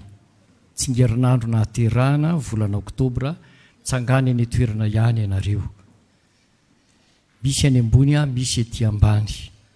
Ny tenin'ny soratra masina izay atolotra ho anareo dia ao amin'ny Hebreo 13:5 tapany 2. Izao no vakiny amin'ny anaran'ny Tompo. Izaho tsy andaho anao mihitsy na hafoy anao akory. Izaho tsy andaho anao mihitsy na hafoy anao akory. Teny voalohany atolotra ho anareo dia fiarahabana sy firaritsoa ary ny Tompo Andriamanitra ny hombanareo hitantana anareo mandrakariva mbola ho tratra ny tsingerinandro manaraka izay heverina fa ho sitrapon'ny Tompo amin'ny fiainanareo ary hitondra anareo ambavaka ihany koa ny fiangonana. vavaka isika. Isaoranay ianao ry Tompo Andriamanitra io no ny tombonandro pasoavana izay natolotra ho andre tomponomponao izay mitsangana sy mijoro ankehitriny. Maneho eto anivony izao fiangonana izao, ny fisaorana anao sy ny fankasitrahana anao, ary ho fiarahabany ny fiangonana azy rahateo, ho izany tsingerinandro na haterahana izany. Mametraka feno am-pilatananao izay Tompo, ny andro ny sisa manaraka rehetra, dia izay tombonandro sitrakao, hampombaina ny fiainany, mba hoe ho anatrehanao hatrany, ka olona miandrandra famonjena, manana finoana arak'izay irindry sy hangatahany eo anatrehanao hatrany koa. Dia mahalvavaka amin'ny fotoana izay sitrakao anao Tompo, amin'izay fitarainana, amin'izay fikasana, ary ho an'izay rehetra hitondrany ny fiainany ety ambany masoandro, ka hijoroa no vavolombelony anaranao amin'ny sehatra rehetra sy amin'ny atao rehetra koa. Fa amin'ny anaranao Tompo, metina maniry sy manao zany vavaka izany, ka mba ho tanteraka aminy tokoa izao teny natolotra azy izao. Saotra mpamonjy. Amen. Anao fanatitra etỳ amin'ny alitary ianareo ny hira 430 ao amin'ny firana fanampiny no tanterahana, ary misy olo-pandraisan-tanana izay atolotra anareo rehefa mahatanteraka izany ianareo ka hiverina any amin'ny toerana misy ianareo.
Androso amin'ny fanatanterahana ny fanatitra sy ny fanomezany sika riavana, tsarovy mandrakariva fa izay ataontsika ampifaliana no sitrak'Andriamanitra. Mialohan'izany nefa dia misy famakiana ireo mpanompon'Andriamanitra nanao rakim-pisaorana sy voady masina.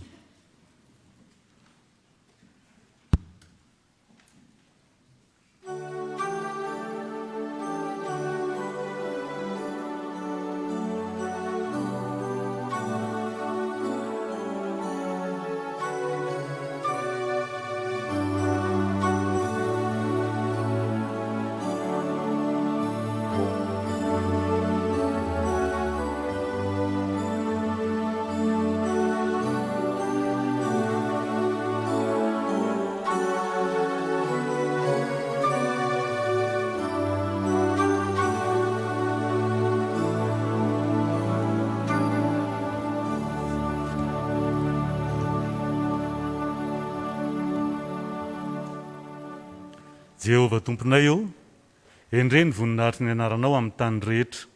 Nataonao eny amin'ny lanitra ny voninahitrao. Salama 7:1. Iombona fo sy fanahy amin'ireo mpianakavin'ny finoana, manatanteraka ny voadiny amin'ny Jehovah isika ankehitriny. Fa raha mbola izy koa ny farany, dia tsy ho foana ny fanantenanao. Oabolana 7:20. Misaotra anao lehibe ao Tompo, no ny nahatratrarako izao fotoana lehibe dia ny fandraisana ho isan'ny mpiray-latabatra aminao dia tehirizo hatrany ny finoko. Izany mpianakavin'ny finoana izany dia manolotra vola tsy tononona ho an'ny sekoly Alahady sy ho an'ny ray aman-dreny mpitandrina.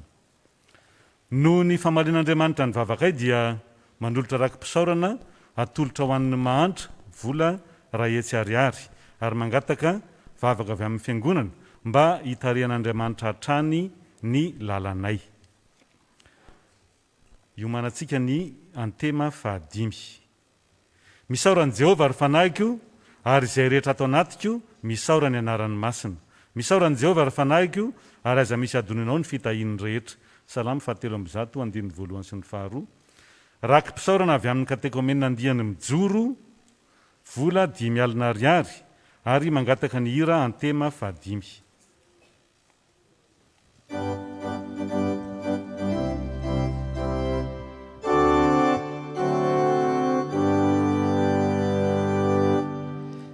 Iduniaro ni mandanao di Jerusalem ni adana kamario faizai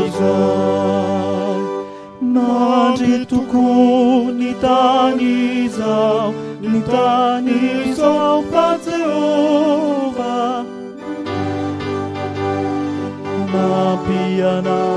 manapianao kaza kivifu aza mangina fanifanevano atsangano. Alleluia, alleluia, alleluia, amen. Alleluia, alleluia, alleluia, amen. Amen, amen, amen. Amen. Alleluia, alleluia, alleluia, amen. Alleluia, alleluia, alleluia, amen.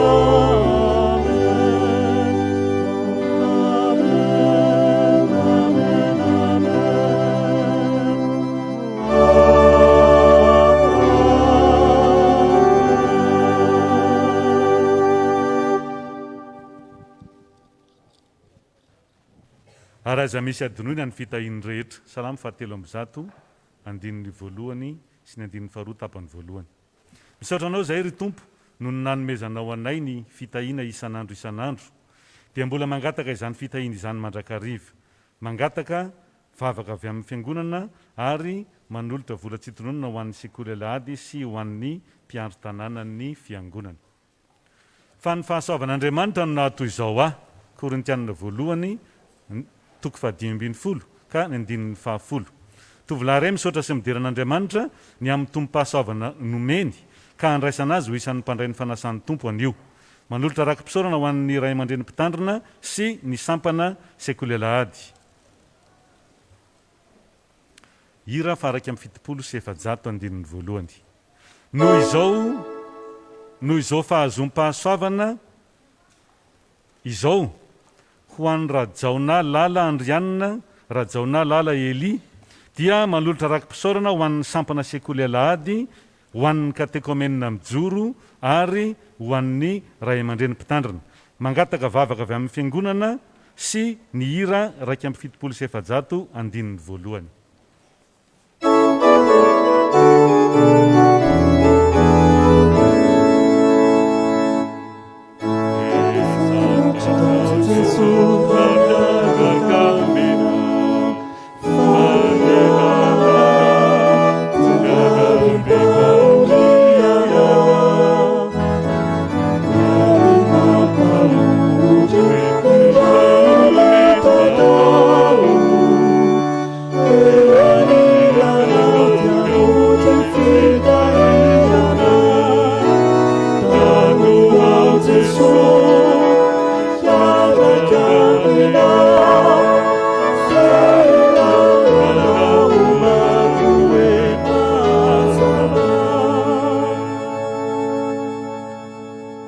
misaoran'i Jehovah ary fanahiko ary izay rehetra ato anatiko misaora ny anaran'ny masina. Misaora an Jehovah ary fanahiko ary aiza misy adoninao ny fitahiany rehetra. Salamo 7:1 sy 2. Noho ny fahasoavana noraisiko androany dia indro aho manao rakim-pisaorana atolotra ho an'ny ray aman-dreny mpitandrina, mangataka vavaka avy amin'ny fiangonana fa hanomboka dingana vaovao indray amin'ny fanohizako ny fianarako. Misaotra tompoko. Andriamanitro, hira firam-baovao anao aho, amin'ny valia torofolo no hankalazako anao. Salamo 4:1 ka ny 9:7. Noho ny fahasoavan'Andriamanitra irery ihany dia tonga soamantsara ity andro irosonay katekomena mijoro ho mpiara-latabatra amin'ny tompo ity anio Alahady 2 Novambra. Ho fanehoana ny fankasitrahanay dia manolotra vola ho an'ny sampana sekoly Alahady izahay. Fa ny fahasoavan'Andriamanitra no nahato izao aho ary tsy foana ny fahasoavany ato amiko, fa efa miasa fatratra mihoatra noho izy rehetra, nefa tsy izaho fa ny fahasoavan'Andriamanitra no niara-ny asa tamiko. Korintianina 1:5-10. Fianakaviana iray nahazo fahasoavana noho ny fandraisana ireo zana no mpandray ny fanasan'ny tompo. Misaotra an'Andriamanitra izahay noho izany, manolotra vola tsy tononina ho an'ny ray aman-dreny mpitandrina, mangataka vavaka avy amin'ny fiangonana hiatrehany ny ho avy ary mangataka ny hira 12 ao amin'ny hiran'ny finoana feno tokony ny fanahy. Dia ho an'Andriamanitra rery ny voninahitra. Amen.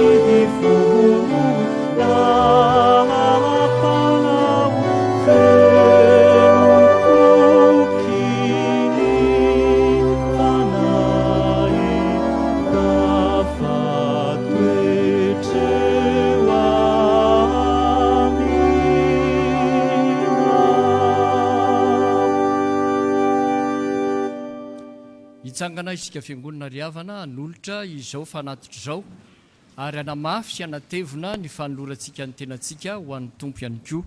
Hira voalahatra eo amin'ny fafana no ho tanterahantsika amin'izany.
Vavaka isika riavana. Isaoranay mandrakariva ny anaranao ry Tompo Andriamanitra io, fa fahasoafana sy fitahiana ary fanambinana nefa nampitoerinao teo amin'ny fiainanay.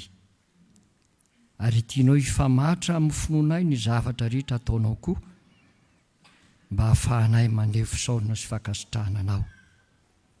Nanombinanay Tompo ankehitriny lay vola sy arena izay ianao nefa sitrakao no tantaninay nanasoavanay ny fiainanay ary dia nanehoanay ny fanoloranay ny tenanay ho anao zany ankehitriny. Dia raiso tompo sady akasitrao fa fanamafisanay ny hira izay niombonanay sy nasandratra teo zany.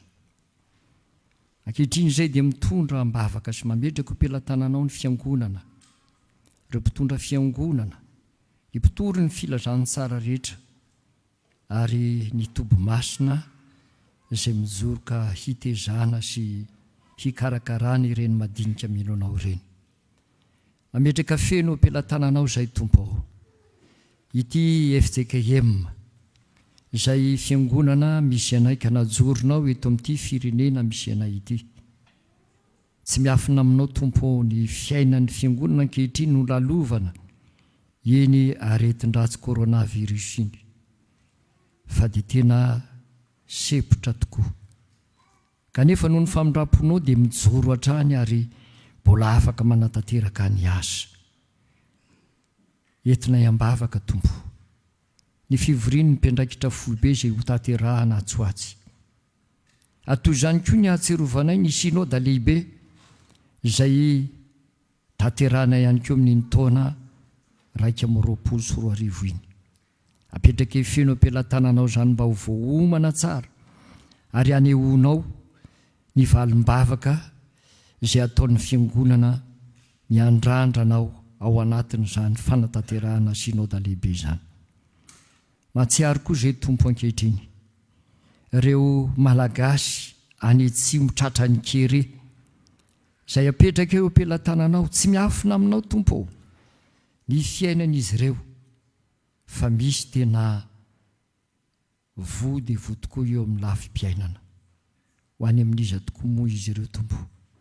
Iandrandraniza tokoa moa dia ianao no hiasa amin'ny fitondram-panjakana sy ireo manam-pahefana rehetra izay afaka mandray ny andraikitra ny amin'ny fitsinjovana sy fijerena azy ireny. Ary hiasa amin'ny fiangonana ihany koa ianao tompo mba hanolo-tanana sy hanome izay voarambiny ny tanany ho fanampiana ary fandraisana anjara amin'ny mahasamy olombelona sy samy malagasy azy ireny. Vavaka aminao izay tompo ho an'ny kristianina rehetra ato anatin'ity fiangonana misy anay ity, na izay efa afaka miara-miatrika ny fanompony eto anivon'ny fiangonana, na ho an'ireo izay mbola tsy afaka miatrika izany fa mbola ny tokantrano. Apetraka miaraka amin'izany koa ny zanaky ny fiangonana ampelezana rehetra, na ny eto toerana na ny any ampitan-dranomasina. Vavaka aminao izay tompo, apetraka eo pelantananao ny fotoana manokana izay tanterahan'ny fiangonana ho amin'ny fandraisana nyreto mpanomponao andihany mijoro reto mba ho tanteraka sotso ho azo tsampina. Vavaka aminao izay tompo ho an'ny fidiran'ny mpianatra amin'izao avy izao, na ny lehibe na ny kely, mba samy hotomombana sy ho lavirary. Vavaka aminao izay ho an'ny sahirana, ho an'ireo marary, ho an'ireo manamanjoa, ireo very asa eny izay mahatsiaro fa mila anao ary mila vonjy izay miandrandra izany famonjena izany, dia ianao tompo hijery sy hitsimbona azy ireny, ary anio ny tananao dia le tananao mahery zany. Dia toy izany tompo no atserovanay hitondranam-bavaka ihany koa reto mpanomponao izay nanatanteraka rakim-pisaorana sy voady masina. Ao ireo andehany mijoro izay niara-niombonaina sy ireo mahatsiaro hoe misy zavatra izay tiako mba hoentina manokana amin'ny tenako, fa hiditra dingana vaovao eo amin'ny fianarana. Ao koa ireo mpanomponao izay mametraka eo pelantananao ny hoaviny amin'ny fiarahana aminao Kristy. Ianao hijery sy hitsimona azy ireo ka hatonga ny fahatsarany izany fiainana izany ho amin'izay sitrakao sy amin'ny famatra amin'ny finoana izay ananany entiny eo anatrehanao tokoa. Vavaka aminao izay tompo mba ho tahiana ho hatrany ny lalan'ny mpanomponao, satria tsara izay efa nitondranao azy ary mbola ho tsara trany koa ny manaraka rehetra. Ary irinay koa ny mpanomponao izay nandray fitahiana dia mbola hitohy hiatran'izany fitahianao izay efa narotsaka ao amin'izany. Fa manana ambiampy ianao Tompo, ary afaka manolotra ny zavatra rehetra ho an'izay mangeta ity izany, ka mba ho tanteraka araka ny finoany ane izany. Izao vavaka izao Tompo, dia sitraka indrindra Raharaham sady akampana mba hatao amboara-tokana amin'ilay vavaka nampianarinao manao hoe: raha izy ny an-danitra, masinina ny eny anaranao, ho tonga ny eny fanjakanao, atao any eny sitraponao, ety an-tany taky ny eny an-danitra. Menay izy any sahazo anay, ary mampelany ilokay, taky ny melany izay meloka taminay.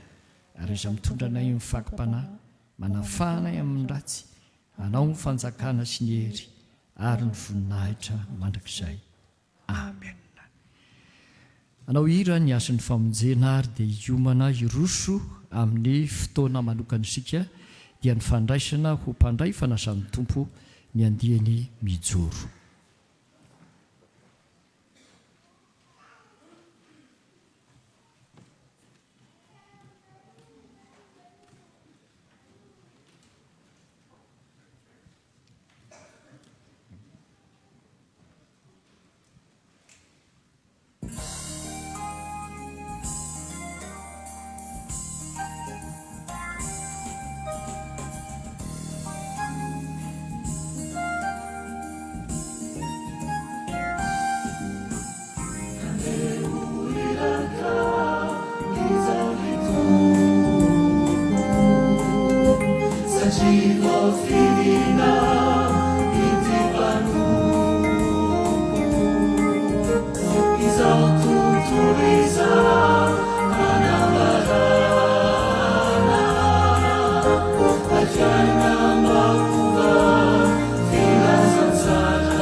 Zakatul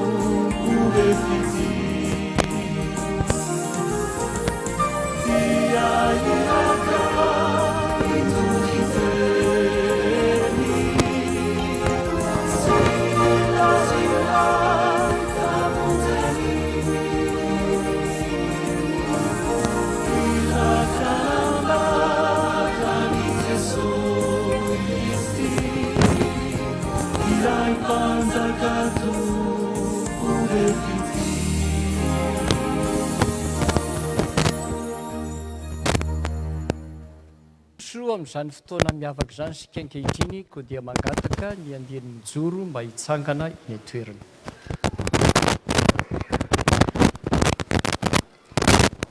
Ry havana malala amin'ny tompo noho ny fahasoavan'Andriamanitra sy ny fitondran'ny fiangonana dia fifaliana lehibe ho antsika anio ny andray reto olomonjena nampin'ny tompo isan'andro isan'ny fiangonana. Vavolombelona ny faneken'ireto olo ireto ny antso sy ny fitiavan'ny tompo azy isika. Ary miombona ihany koa amin'ny fahatserovana hanavao indray ny efa niantsonantsika sy nandraisana antsika ka nanaovantsika ilay fanekena tsara teo imasony ny fiangonana.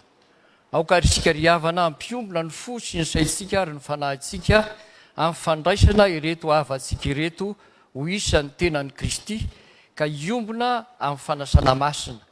Efa nampianatra azy ireo ny fotomponoana kristianina araka ny soratra masina izahay ary efa nahatateraka ny fanekena teo amin'ny batisa ihany koa izy ireo sy ny fianakaviany.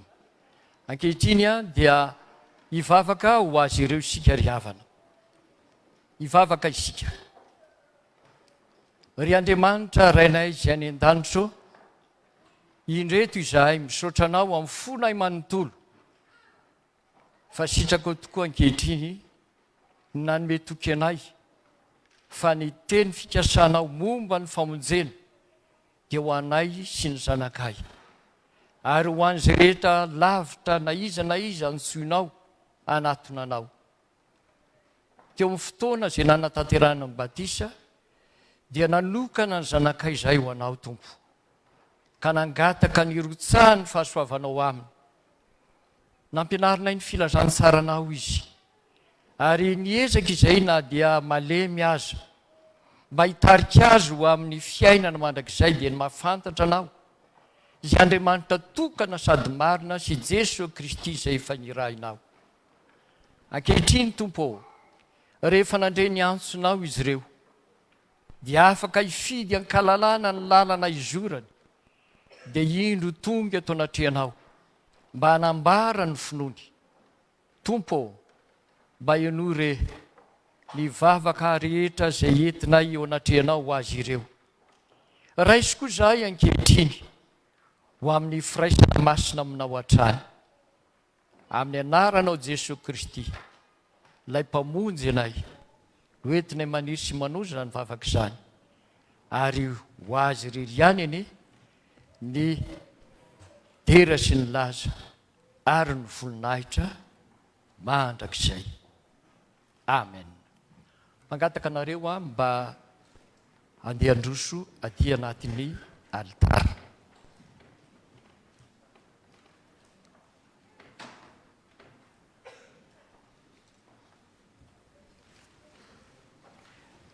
Feon-kira no ataontsika dia mandroso aty anaty alitara reto mpanompon'Andriamanitra ireny.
hoy ny tenin'ny tompo ho aminareo na ianareo zay mijoro etya na nareo zay mbola mijoro eny toerana. Izao ny mpiandro tsara. Ny mpiandro tsara manolotra ny ainy hamonjy ny ondry. Raha misy olona tahanaraka aoka izy andany tenany sy hitondra ny azo fijalinika hanaraka. Fa na iza na iza no tahamonjy ny ainy dia avery azy. Ary na iza no avery ny ainy no ny amiko dia azo izany. Fa inona moa ny soa azon'ny olona raha mahazo zao tontolo zao izy kanefa avery ny ainy, ary inona no omen'ny olona ho takalo ny ainy. Fa na iza no hanao ny sitrapony raiko sy any an-danitra dia izo ny rahalahiko sy anabaviko ary reniko. Ary amin'izany nazovy ny azovy no anaika eo anatrehan'ny olona dia hoe keko kosa izy eo anatrehan'ny raiko izay any an-danitra. Fa na iza no andahy eo anatrehan'ny olona dia ho laviko kosa izy eo anatrehan'ny raiko izay any an-danitra. Mankataka anareo ry izahay mba hamaly ny fanekena ilain'ny fiangonana tanterahan'ny zanany moroso amin'izao fanolorantena masina izao ka iombona latabatra amin'ny tompo. Ianareo va mihaino an'Andriamanitra mpahary antsika sady raintsika any an-danitra zay tia antsika ka nanome antsika an Jesosy Kristy zanan'ilay tokana zay maty sy nitsangana tamin'ny maty ho famonjena antsika. Mino an Jesosy Kristy zanany zay manome famelan-keloka sy fiainana mandrakizay ho an'ny mpanota rehetra mibebaka ka manaiky azy ho tompo sy mpamonjy va ianareo.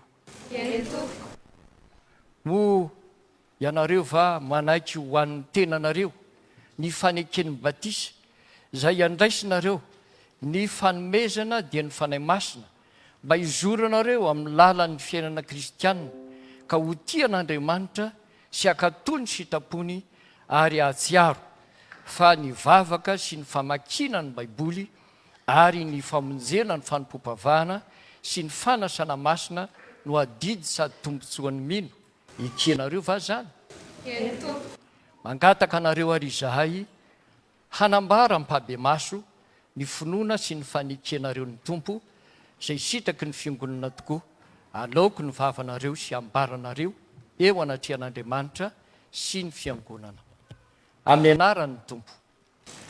Eto anatrehan'Andriamanitra sy ny fiangonana dia manaiky marina sy mino fa Jesosy tompo sy famonjay voavelany eto ary azoko ny famonjena dia keko ny tisy anoko azy amin'ny foky rehetra no ny fitarian'ny fanahy masina ka azo mpivavaka sy amaky ny baiboly isan'andro arak'izay azoko atao hanony fitondrano amin'ny fiangonan'i Jesosy Kristy eto Madagasikara ary hanaja ny hevitra tapaky ny fivorian'ny mpandray.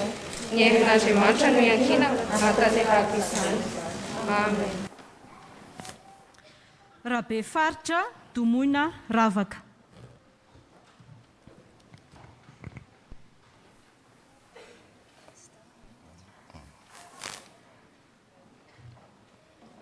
Noho izany fanekena nataonao teo izany dia amin'ny anaran'ny Ray sy ny Zanaka ary ny fanahy masina dia mandray tanananao zahay ary manasanao handray anjara miaraka aminay amin'ny fanasan'ny tompo. Aminao mandrakarivany ny fiadanan'ny tompo. Amen. Dia mahereza sy mahatanja fahombanao ny tompo. Andriamanitra, tafatoetra ny foko, ny fanahiko, no hira sy ankalaza. Raha Samuel Nirina Hentso Robinot. Noho izany fanekena nataonao toy izany dia amin'ny anaran'ny Ray sy ny Zanaka ary ny fanahy masina no hitsofanay rano anao sy andraisanay anao ho isan'ny momba ny tenan'ny Kristy ka nasahanay anao handray anjara miaraka aminay amin'ny fanasan'ny tompo. Ary Andriamanitra raitsytoa zay niantso anao hiala amin'ny maizina ho amin'ny fahazavany mahagaga no hatateraka sy ampiorina ary amin'ny toetra anao. Hitsangana ary mahereza sy mahatanja fa momba anao ny tompo. Amen.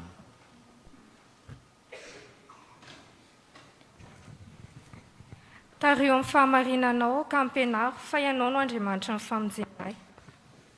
Andriamanantena Toky Nandrianina. Noho izany fanekena nataonao toy izany dia amin'ny anaran'ny Ray sy ny Zanaka ary ny fanahy masina no hitsofanay rano anao sy andraisanay ianao ho isan'ny momba ny tenany Kristy ka nasanay ianao handray anjara miaraka aminay amin'ny fanasan'ny tompo. Ary Andriamanitra raitsy to izay niantso anao hiala tamin'ny maizina ho amin'ny fahazavany mahagaga no atateraka sy ampiorina ary ampitoetra anao. Hitsangana ary mahiriza sy mahatanja fa mombanao ny tompo. Amen. Indro ny mpanompoka izay tantanako dia ilay voafidiko sady sitraky ny foko. Raoelson Irintso Sarindra. Noho izany fanekena nataony toy izany dia amin'ny anaran'ny Ray sy ny Zanaka ary ny Fanahy Masina no hitsofanay rano anao sy andraisanay anao ho isan'ny momba ny tenany Kristy ka nasanay anao handray anjara miaraka aminay amin'ny fanasan'ny tompo. Ary Andriamanitra raitsy to izay niantso anao hiala tamin'ny maizina ho amin'ny fahazavany mahagaga no atateraka sy ampiorina ary ampitoetra anao. Hitsangana ary mahiriza sy mahatanja fa momba anao ny tompo. Amen. Ampenaro famfantarana sy fahalalana aho fa minodidinao aho. Andry Harsoa Fanantenana Lily. Noho izany fanekena nataony toy izany dia amin'ny anaran'ny Ray sy ny Zanaka ary ny Fanahy Masina no hitsofanay rano anao sy andraisanay anao ho isan'ny momba ny tenany Kristy ka nasanay anao handray anjara miaraka aminay amin'ny fanasan'ny tompo. Ary Andriamanitra raitsy to izay niantso anao hiala amin'ny maizina ho amin'ny fahazavany mahagaga no atateraka sy ampiorina ary ampitoetra anao. Zangana ary mahiriza sy mahatanja fa momba anao ny tompo. Amen. Voaomby miaraka amin'ny Kristy amin'ny azy fijaliana ary sy izantsony ny velona fa Kristy ny velona atao anatiko. Fa izay velomako ankehitriny eo amin'ny nofo dia velomako amin'ny finoana zanak'Andriamanitra izay efa tsy haika nanolotra ny tenany hamonjy ahy. Rakoto Arjaona Ainatsanta Fitahiana no menjanary. Io izany fanekena nataony toy izany dia amin'ny anaran'ny Ray sy ny Zanaka ary ny Fanahy Masina no hitsofanay rano anao sy andraisanay anao ho isan'ny momba ny tenany Kristy ka nasanay anao handray anjara miaraka aminay amin'ny fanasan'ny tompo. Ary Andriamanitra raitsy to izay niantso anao hiala tamin'ny maizina ho amin'ny fahazavany mahagaga no atateraka sy ampiorina ary ampitoetra anao. Hitsangana ary mahiriza sy mahatanja fa momba anao ny tompo. Amen.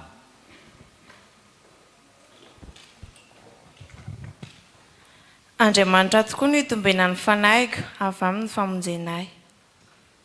Andriamampianina Jesy Kanto. Noho izany fanekena nataony toy izany dia amin'ny anaran'ny Ray sy ny Zanaka ary ny Fanahy Masina no hitsofanay rano anao sy andraisanay anao isan'ny momba ny tenany Kristy ka nasanay anao handray anjara miaraka aminay amin'ny fanasan'ny tompo. Ary Andriamanitra raitsy to izay niantso anao hiala tamin'ny maizina ho amin'ny fahazavany mahagaga no atateraka sy ampiorina ary ampitoetra anao. Hitsangana ary mahiriza sy mahatanja fa momba anao ny tompo. Amen. Koa misy olona amin'ny Kristy dia olom-baovao izy, efa lasa ny zavatra taloha, indreo efa tonga vaovao ireo. Ramarson Maievatia. Io izany fanekena nataony toy izany dia amin'ny anaran'ny Ray sy ny Zanaka ary ny Fanahy Masina no hitsofanay rano anao sy anasanay anao handray anjara miaraka aminay amin'ny fanasan'ny tompo. Ary Andriamanitra raitsy to izay niantso anao hiala tamin'ny maizina ho amin'ny fahazavany mahagaga no atateraka sy ampiorina ary ampitoetra anao. Sangana ary mahiriza sy mahatanja fa momba anao ny tompo. Amen. Miterahan Jehovah fa mandrakizay ny famindrapony. Rakotondrabe Dina no menjanary. Io izany fanekena nataony toy izany dia amin'ny anaran'ny Ray sy ny Zanaka ary ny Fanahy Masina no hitsofanay rano anao sy andraisanay anao ho isan'ny momba ny tenany Kristy ka nasanay anao handray anjara miaraka aminay amin'ny fanasan'ny tompo. Ary Andriamanitra raitsy to izay niantso anao hiala tamin'ny maizina ho amin'ny fahazavany mahagaga no atateraka sy ampiorina ary ampitoetra anao. Jangana ary mahiriza sy mahatanja fa momba anao ny tompo. Amen. fa satria ny andro isika dia aoka ho ny tena ka hitafy ny finoana sy ny fitiavana ho fiarovan-tratra ary fanantenana ny famonjena ho fiarovan-doha. Rasolondray be vohary nomena sarobidy. Noho izany fanekena nataony toy izany dia amin'ny anaran'ny Ray sy ny Zanaka ary ny Fanahy Masina no hitsofanay rano anao sy andraisanay anao isan'ny momba ny tena ny Kristy ka nasanay anao handray anjara miaraka aminay amin'ny fanasan'ny Tompo. Ary Andriamanitra Raitsotoa, izay niantso anao hiala tamin'ny maizina ho amin'ny fahazavany mahagaga no tanteraka sy ampiorina ary ampitoetra anao. Sangana ary mahiriza sy mahatanjah fa momba anao ny Tompo.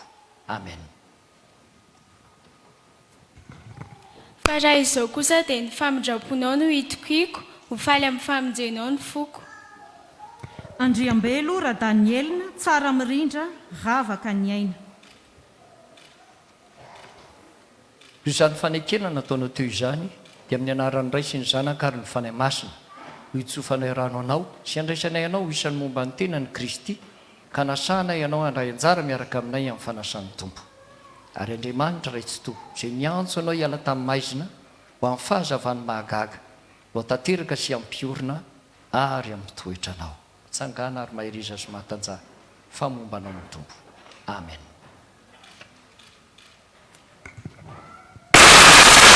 Sady tsara ianao mpanao tsara ampianaro ainy didinao. Andriambelo ra Danielina tsara mirana irintsoa. Io izany fanekena nataonao toy izany dia amin'ny anaran'ny Ray sy ny Zanaka ary ny Fanahy Masina no hitsofanay rano anao sy andraisanay anao ho isan'ny momba ny tena ny Kristy ka nasanay anao handray anjara miaraka aminay amin'ny fanasan'ny Tompo.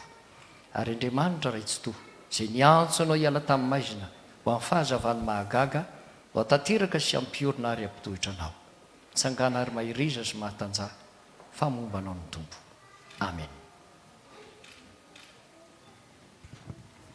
Ny tsara ny teda fahazany ratsy mba ho velona ianareo. Raha manankonenana liantsoa mendrika.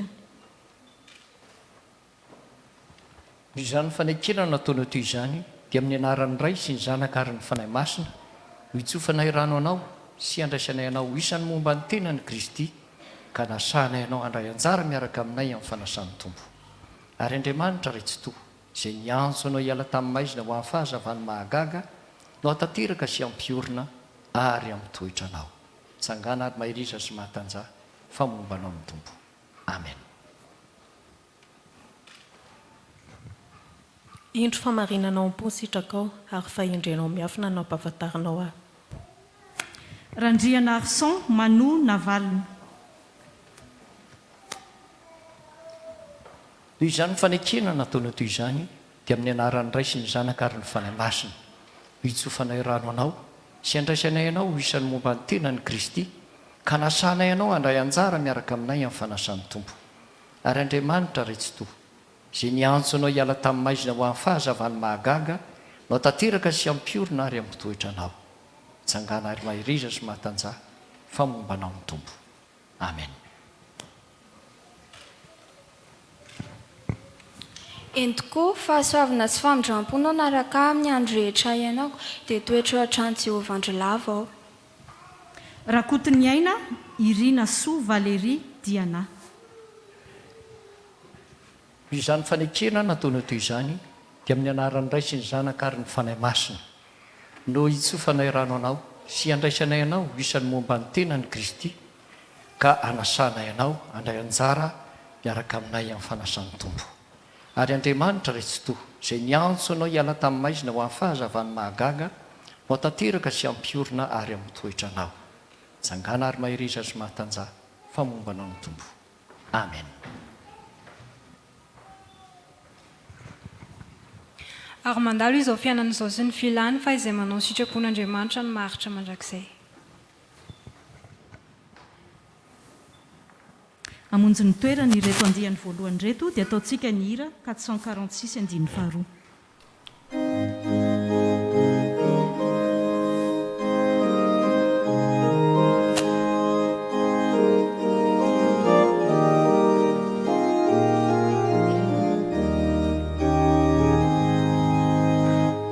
Atuluchuana,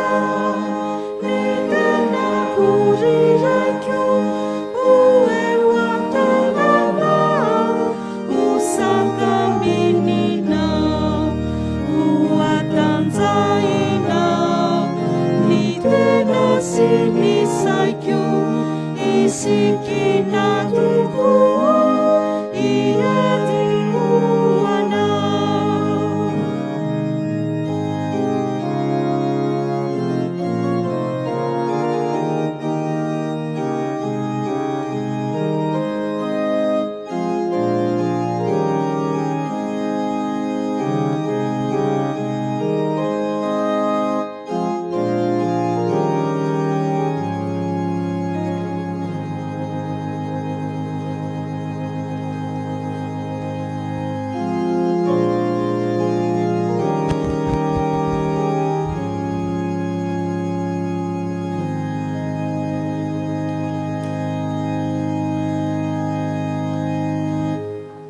Mangataka anareo izahay mba hanao ny fanekena izay ilain'ny fiangonana tanterahan'ny zanany miroso amin'ny fanalotena masina tahaka izao.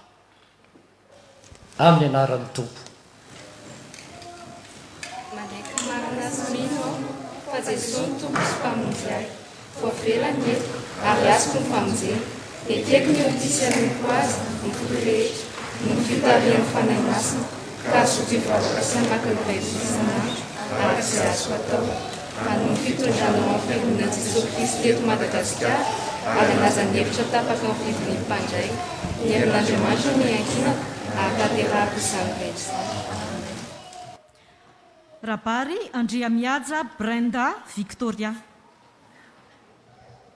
Noho izany fanekena nataonao toy izany dia amin'ny anaran'ny Ray sy ny Zanaka ary ny Fanahy Masina ho itsofanay rano anao sy andraisanay anao isan'ny momba ny tenany Kristy ka nasanay anao handray anjara miaraka aminay amin'ny fanasan'ny Tompo.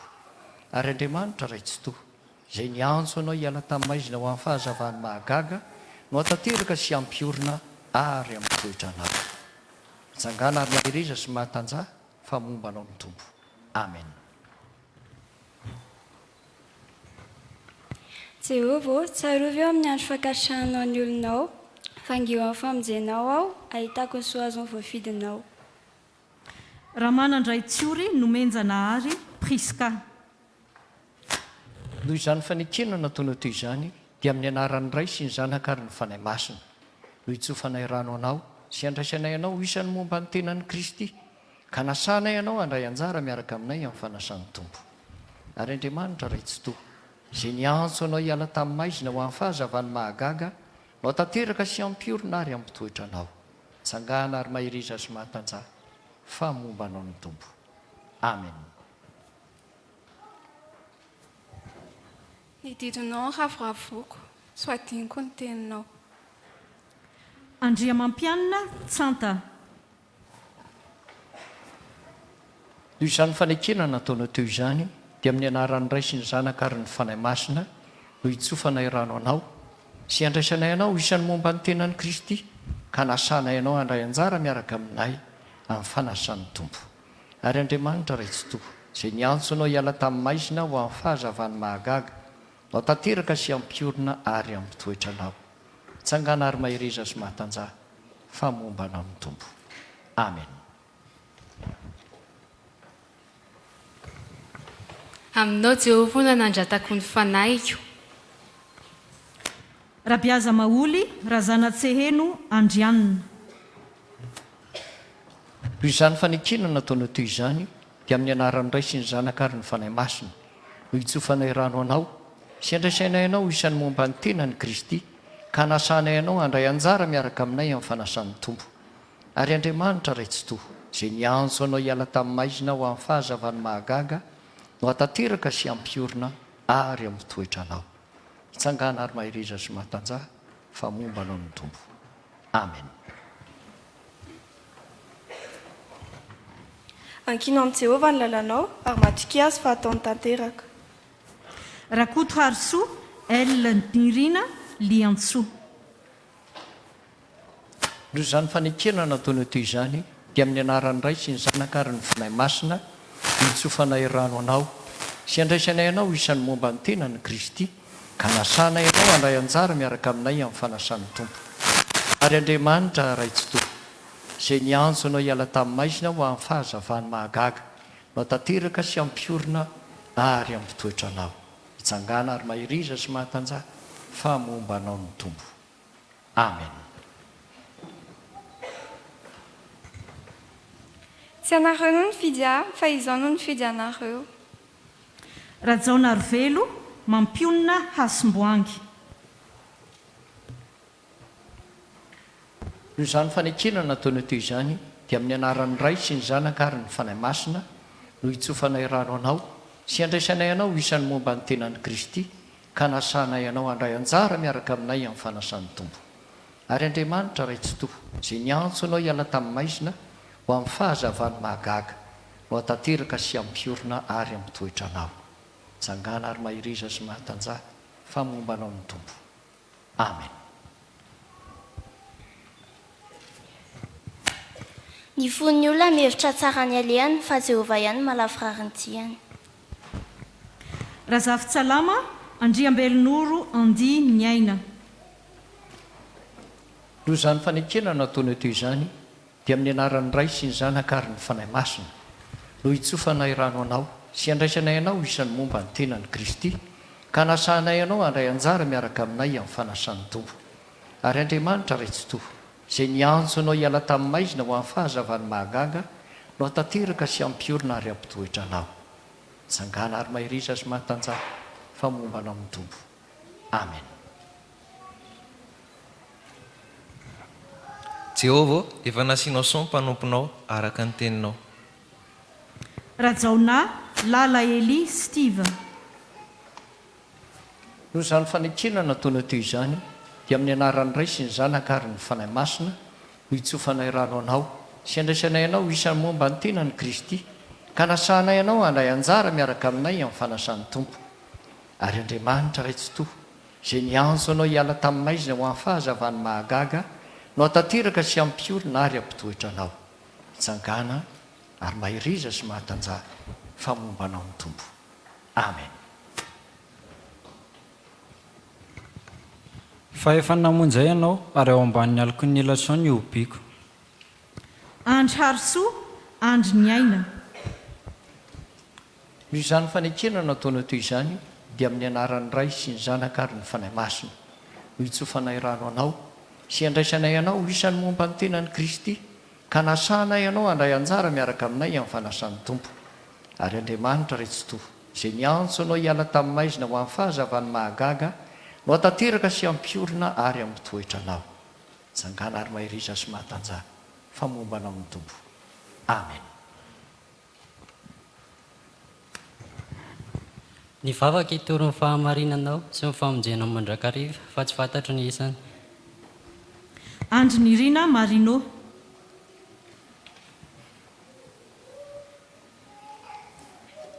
Noho izany fanekena nataony toy izany dia amin'ny anaran'ny Ray sy ny Zanaka ary ny Fanahy Masina no hitsofanay rano anao sy andraisanay anao isan'ny momba ny tenan'i Kristy ka nasanay anao handray anjara miaraka aminay amin'ny fanasan'ny tombo. Ary Andriamanitra ray tsy toho izay niantso anao hiala tamin'ny maizina ho amin'ny fahazavany mahagaga no hatateraka sy ampiorina ary ampitoetra anao. Tsangana ary mahiriza sy mahatanjaka fa momba anao ny tombo. Amen.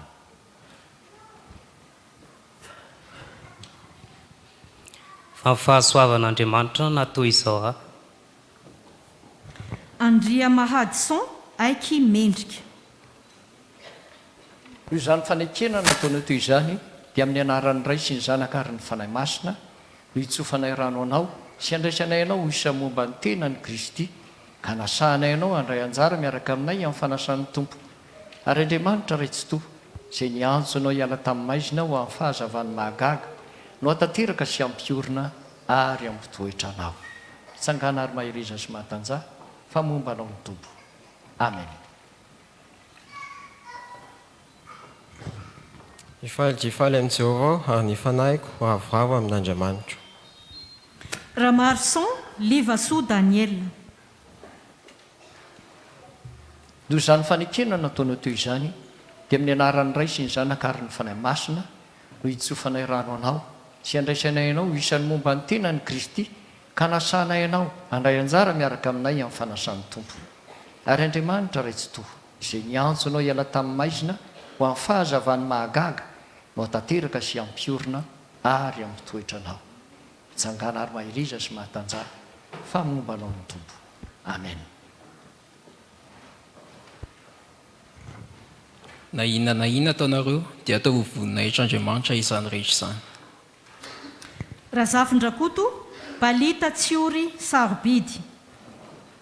Noho izany fanekena nataonao toy izany dia amin'ny anaran'ny Ray sy ny Zanaka ary ny Fanahy Masina no hitsofanay rano anao sy andraisanay anao isan'ny momba ny tenan'i Kristy ka nasanay ianao handray anjara miaraka aminay amin'ny fanasan'ny tompo ary Andriamanitra ray tsy toa izay niantso anao hiala tamin'ny maizina ho amin'ny fahazavany mahagaga no hatateraka sy ampiorina ary ampitoetra anao. Tsangana ary mahiriza sy mahatanjara fa momba anao ny tompo. Amen. Eny tokoa fahasoavana sy famindrapo no anaraka amin'ny andro irena iainako dia hitoetra an-tranon'i Jehovah andro lava aho. Andrianjatovo toavintsoa.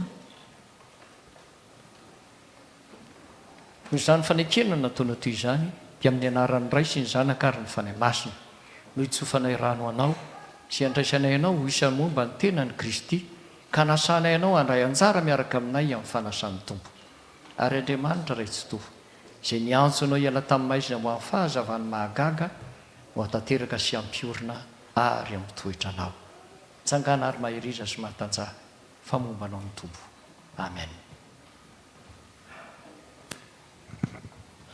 Tamin'ny foko rehetra no tadiavako anao aza vela ila amin'ny didinao aho.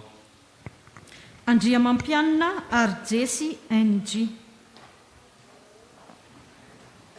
Noho izany fanekena nataonao teo izany dia amin'ny anaran'ny Ray sy ny Zanaka ary ny Fanahy Masina no hitsofanay rano anao sy andraisanay anao isan'ny momba ny tenan'i Kristy ka nasanay anao handray anjara miaraka aminay amin'ny fanasan'ny tompo ary Andriamanitra ray tsy toa izay niantso anao hiala tamin'ny maizina ho amin'ny fahazavany mahagaga no hatateraka sy ampiorina ary ampitoetra anao. Tsangana ary mahiriza sy mahatanjara fa momba anao ny tompo. Amen. Jehovah, ianao ny alovako, aoka tsy homenatra akory aho mandrakizay. Tanterahantsika zao ny 17 amin'ny 9 hamonjy ny toerany reto andiany faharoa reto.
Mba hanatanteraka ny fanekena sy ilain'ny fiangonana amin'ny zanany miroso amin'ny fanoloran-tena masina tahaka izao.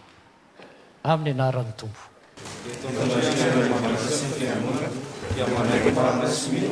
Fa Jesosy ny tompo sy mpamonjay, voavelany eto ary azoko ny famonjena, ekeko ny otizany azoazany rehetra, no fitarian'ny Fanahy Masina, ka azo tivavaka sy amankan'ny babaisanany, araka izay azoko atao, noho ny fitondrana ny fiangonana Jesosy Kristy eto Madagasikara, ary anazany rehetra tapaka ny fifehim-pandray, mierin'Andriamanitra ny ankina, ataterahako izany.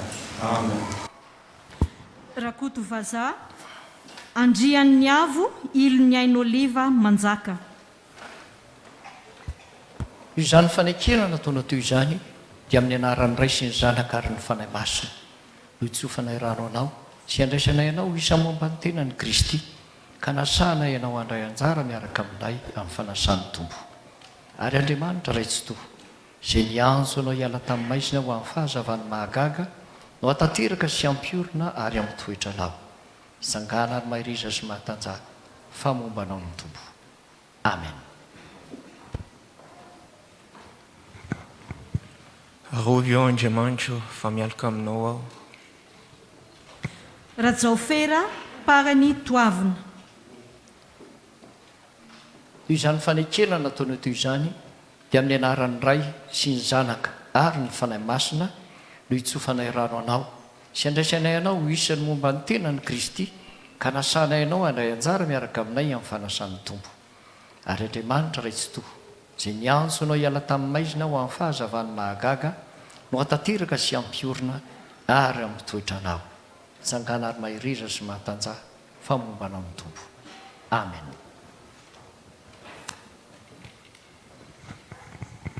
Falozako raha tsy mitory filazantsara aho. Rajaofetra Harzo John Antonio.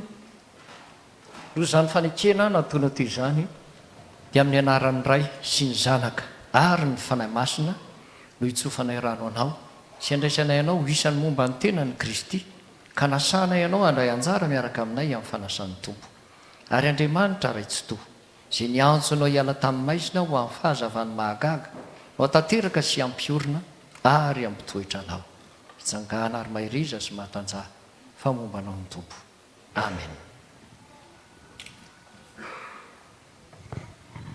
Jehova makasitraka izay matahotra azy dia izay manantena amin'ny famondrapony. Razafy Maharo Anjana Valona Andriambelonoro.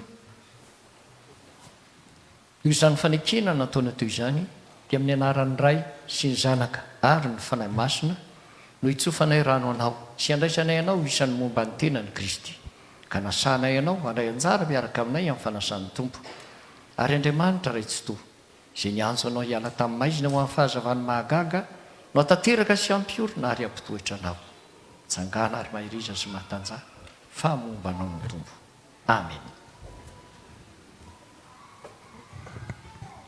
Indro Andriamanitra mpamonjea ny tompo mpanoana amin'ny fanahiko. Ramaherson Clark Michel.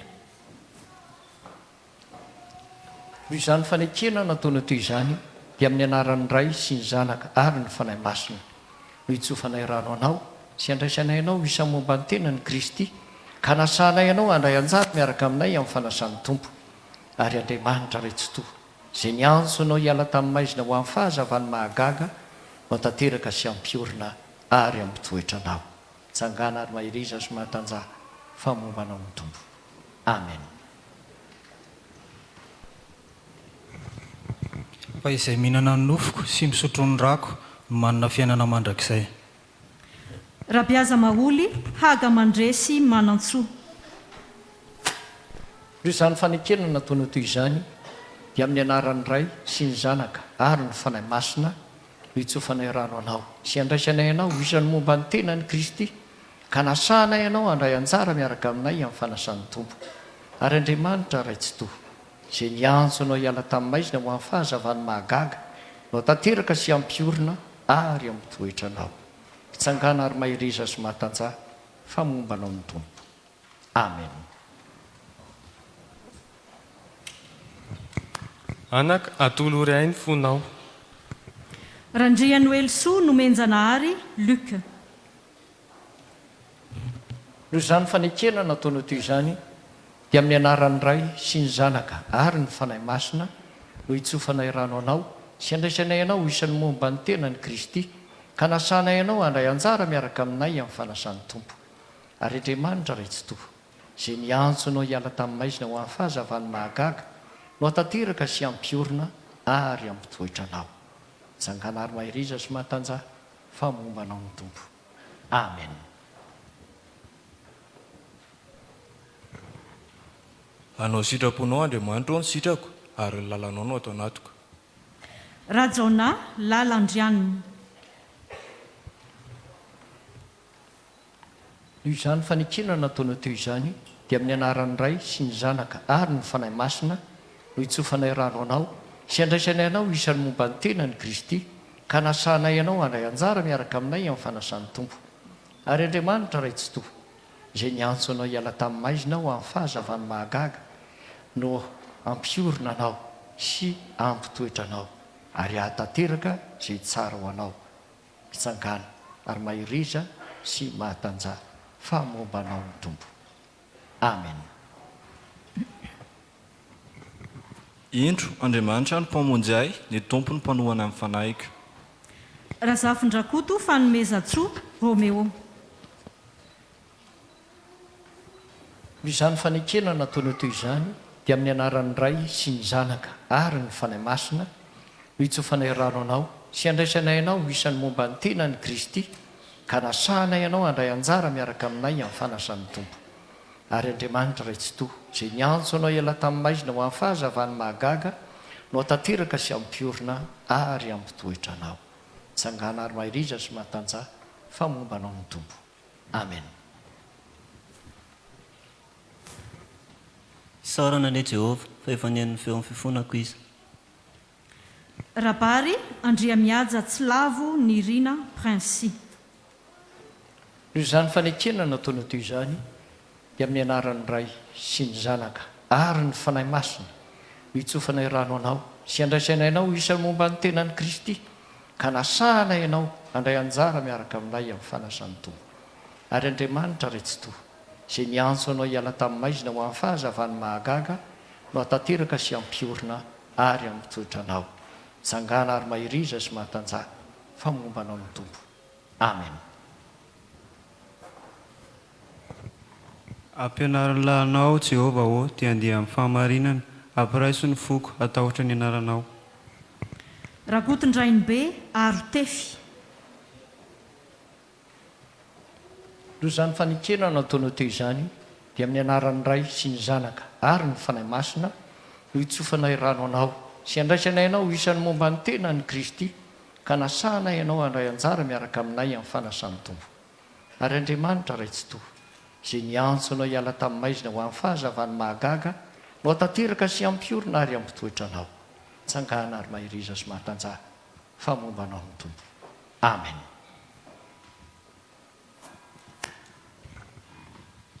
Manompoa an Jehova amin'ny fifaliana, makanisy eo anatrehany amin'ny fihobiana. Rasolofindray be nianja tantely Harnosy. Noho izany fanekena nataona teo izany dia amin'ny anaran'ny ray sy ny zanaka ary ny fanahy masina no hitsofanay rano anao sy andraisanay anao isan'ny momba ny tena ny Kristy ka nasahanay anao handray anjara miaraka aminay amin'ny fanasan'ny tompo.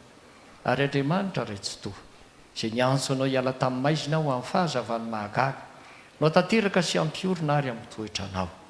Tsangana ary mahiriza sy mahatanja fa momba anao ny tompo. Amen. Endreny ama amin'ny teninao randramako, ohatra lavitra noho ny tantely ao am-bavako azy. Rakotondrainy be andraina itokina. Noho izany fanekena nataona teo izany dia amin'ny anaran'ny ray sy ny zanaka ary ny fanahy masina no hitsofanay rano anao sy andraisanay anao isan'ny momba ny tena ny Kristy ka nasahanay anao handray anjara miaraka aminay amin'ny fanasan'ny tompo. Ary Andriamanitra ray tsy toa izay niantso anao hiala tamin'ny maizina ho amin'ny fahazavany mahagaga no hatateraka sy ampiorina ary ampitoetra anao. Tsangana ary mahiriza sy mahatanja fa momba anao ny tompo. Amen. Mankanisa ty amiko ny anareo izay miasa fatratra sy mavesatretana fa izao no any mianareo fitsarana.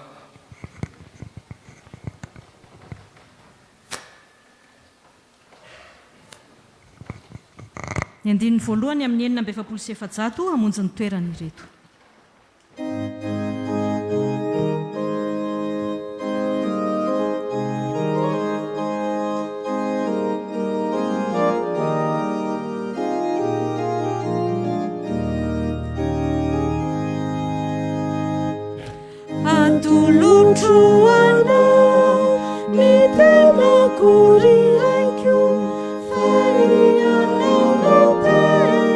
Naluarano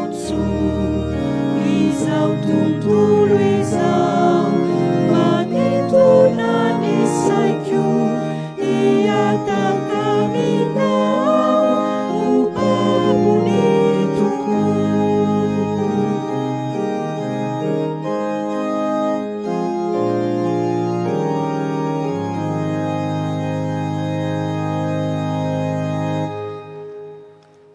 Tsangana isika fiangonana ry havana hitondram-bavaka ireo mpanompon'Andriamanitra nandray ny tsodrano ireo.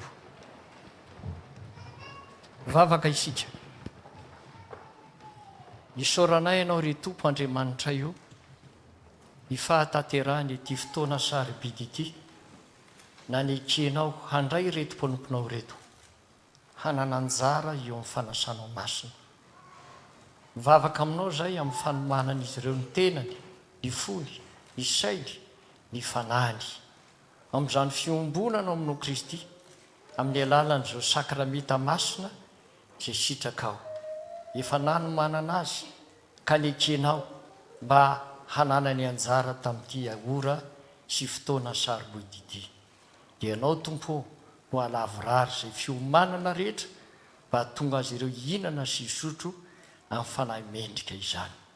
Ary toy izany koa izay rehetra izay efa niombona latabatra taminao sy izay mbola hiombona latabatra aminao amin'ny fotoana ho avy.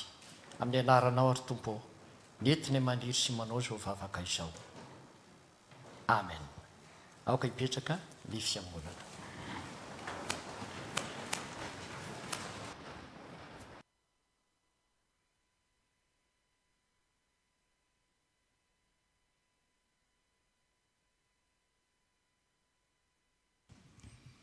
Izao ry havana dia angatahana ireo andiany mijoro nandray fahasoavan'ireo mba hanatanteraka hira.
mandeha hitsangana isika fiangonana riavana natateraka ny hira izay voalahatra manaraka 3:700 ny andininy voalohany sy ny fahatelo ao aorianan'izay anonona ny tondrozotra isika.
Ny fiasan'ny vavaka ny marina dia mahery indrindra ka amin'ny zavatra rehetra dia asehoany tenanareo ho fianarana ny asa tsara ko amin'izany aoko tanteraka ianareo toy ny fahatanterahany rainareo izay any an-danitra. Amen. Ho tanteraka aminareo ny entsodrano izay tononona amin'ny anaran'ny Tompo. Andriamanitra ny faharetana sy ny fiononana ampiray hevitra nareo araka ny Kristy Jesosy mba ho saina iray sy vava iray no iarahanareo mankalaza an'Andriamanitra rain'i Jesosy Kristy Tompontsika. Amen.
Hipetraka ny fiangonana manaova vavaka mangina ao am-ponareo.